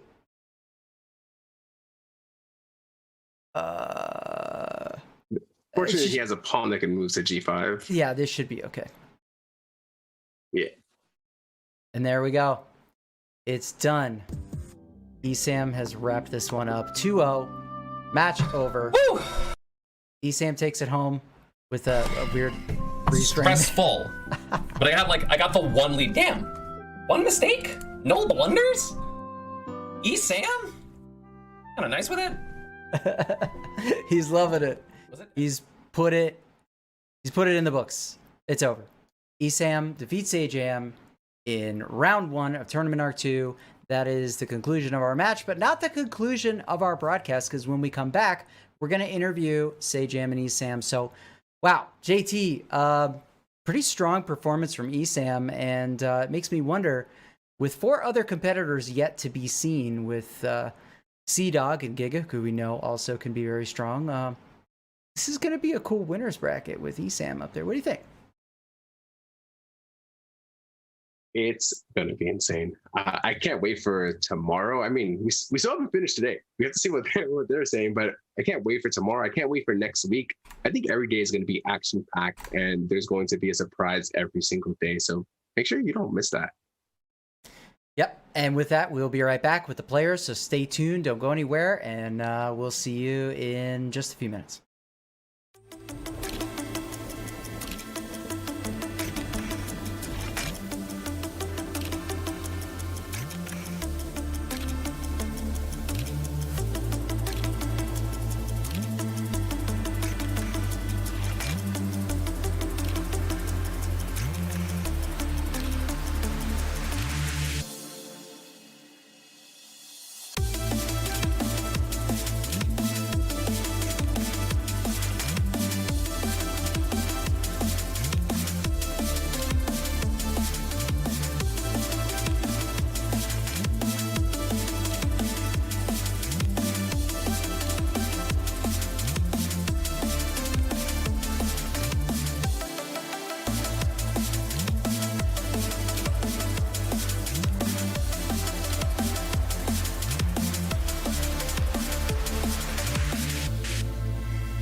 And we're back, and we're here with the players, Sajam and Esam. Wow, that was great chess. Sajam, obviously, the match didn't go your way, but I did have a question for you. Just basically, like, what was it like facing Esam in those two games, and what were some of the takeaways that you feel? I mean, obviously, we watched you analyze actually that first game during the break, and we heard some of your plans about taking those thoughts into the second game, and yeah, just kind of expand on what that experience was like. Yeah, I mean, for me, right, like I'm super new, right, and I know that he has much more experience than me, so basically I went in with like the thought process of, okay, I'm gonna try and learn as much as I can over like whatever games happen, because it's not like I expect to, you know, go in and crush, but if I can just learn some things, then maybe it'll help, like, you know, in whatever comes up in the next game or whatever. And I think my decision making over the games got much better, so I was pretty happy with how I played them both.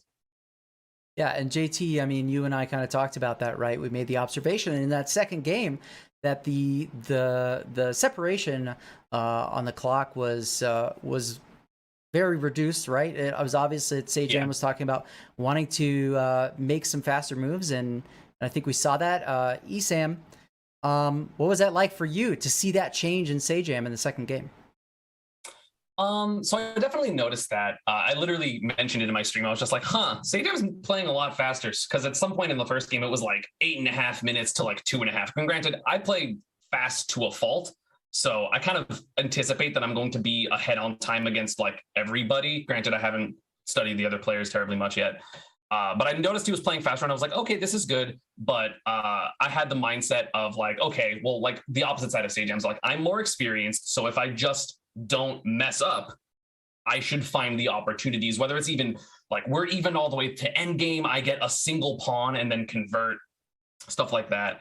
But he honestly, other than like, I think in the second game, it was pretty even until you just gave up your rook. So like you were playing that very well. Like you were playing a very tight game. You always were threatening on, what was it, H7 or F7, the like bishop and queen. So I was like, the entire time I was just like, okay, like I just had to keep reminding myself, like, don't move that rook or I'm going to lose immediately. Like there were a couple times when I was like, I'm going to move my rook to challenge the other. No. And then I just like let go. So you set up a lot of traps, and then the blunder happened, and I was like, oh, okay, from this point I should win. And JT, I mean, you and I were really impressed with both games, but maybe especially that second game where, you know, the chat kind of talked about a little bit more jabbing chess. Yeah, they were saying that you were like putting out jabs and jabs and jabs. But if I can comment on that, like the second game before the blunder was almost played perfectly. Like you should be, Sajam and Esam both, you should be extremely happy with the way you played. Like it was like me watching somebody who's an expert or master play. Like I want to say that you guys almost had no mistakes. You both thought logically. This is something that I would see probably in the 1800s to 2000 rated pool, and I was so impressed.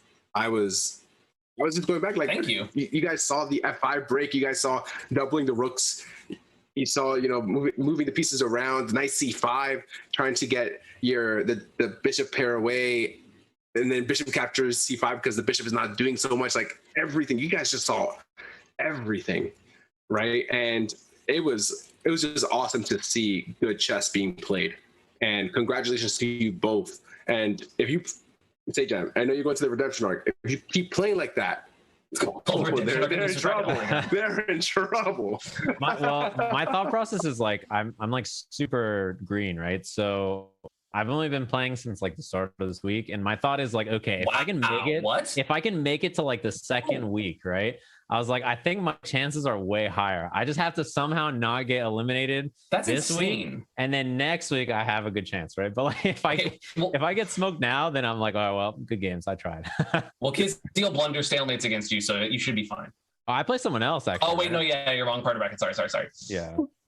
Hold on a second. So wait. Starting to sound, Sajam, like you may be taking notes from Ludwig in PogChamps. Like, you know what? I'll throw for content on that first one, and then I'll get into the other bracket, and I'll clean up. Is that what's going on here?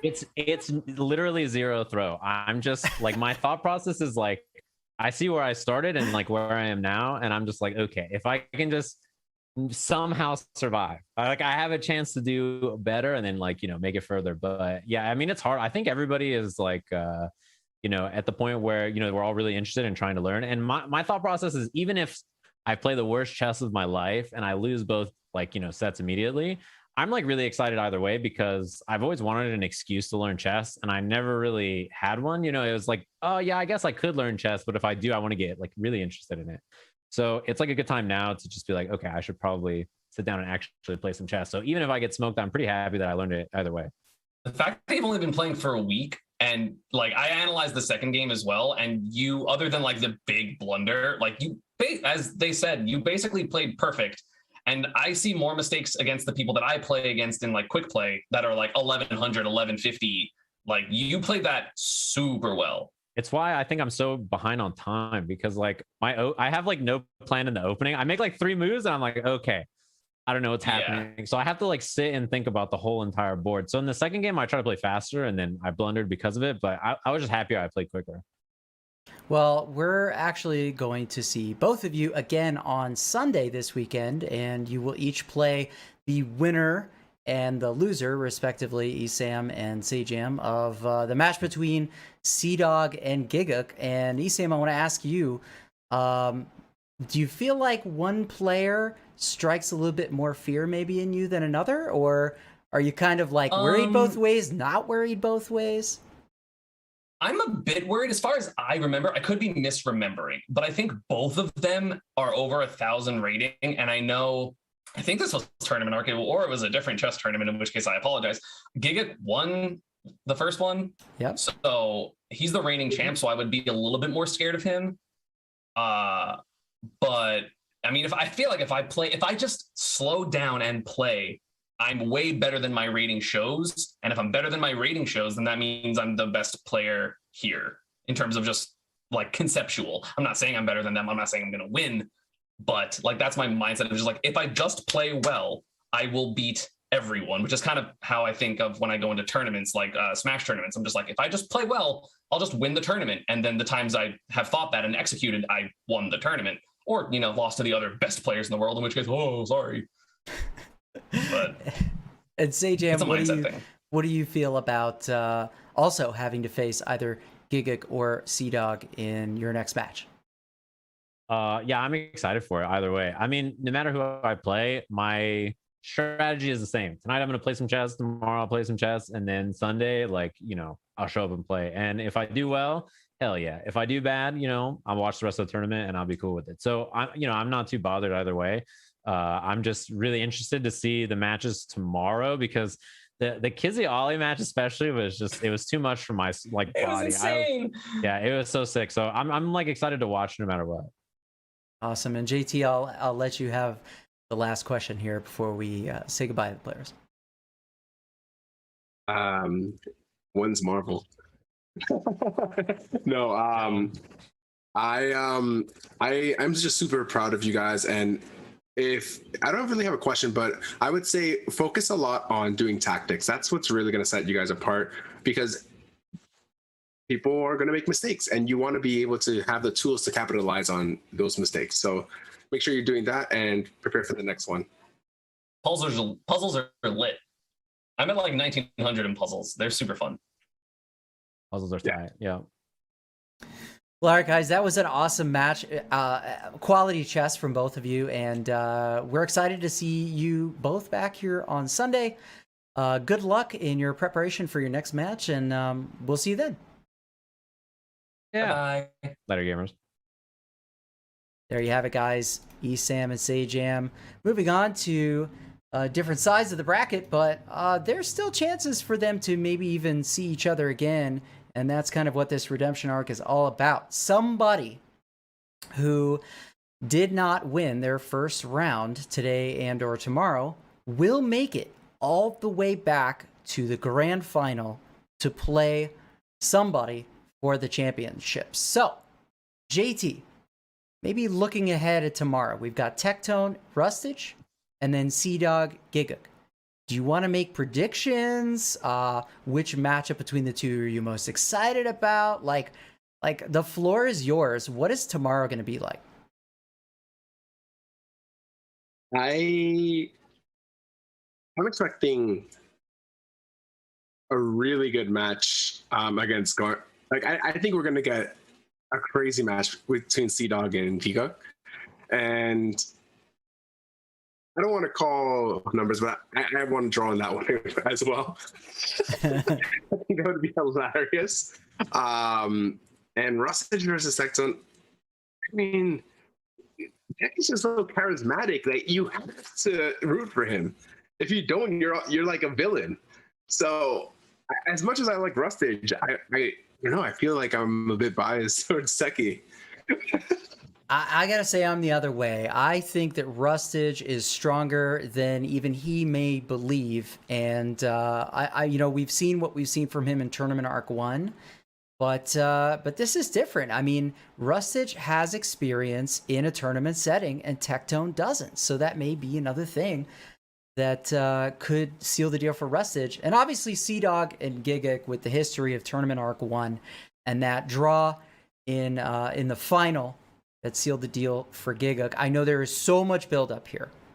Over a year of people wanting to see a rematch between these two players in a tournament, and now we're going to have it. And with that, we're going to say goodnight to everybody here, but not if you don't want it to be, because my man right here, JT, is going to stream, and we're going to send the raid his way. He'll do a little bit of Tournament Arc wrap-up and maybe some other fun stuff, but you're not going to know if you don't stick around for that raid if you're on Twitch, so make sure you stay for that. JT, this has been this has been a perfect first day, in my opinion, for what stands to be an awesome event for Tournament Arc 2. Like, what do you think going into the rest of this? Like, have we set an awesome tone or what? I think it was more you than me, and keep carrying the show. Thank you so much. No, it was the players. The players actually have done all the hard work. You and I have just sat here and gotten to enjoy it with everybody. Like, oh man. You're actually right. Well, with that said, we're going to say goodbye to everybody for tonight. We will see you all back here tomorrow at 5 p.m. Pacific. Tectone v Rustage, Sea-Dog v Giguk, and all of the other remaining shows after that. So good night, everybody. Stick around for the raid with JT, and thank you so much for watching. We'll see you tomorrow.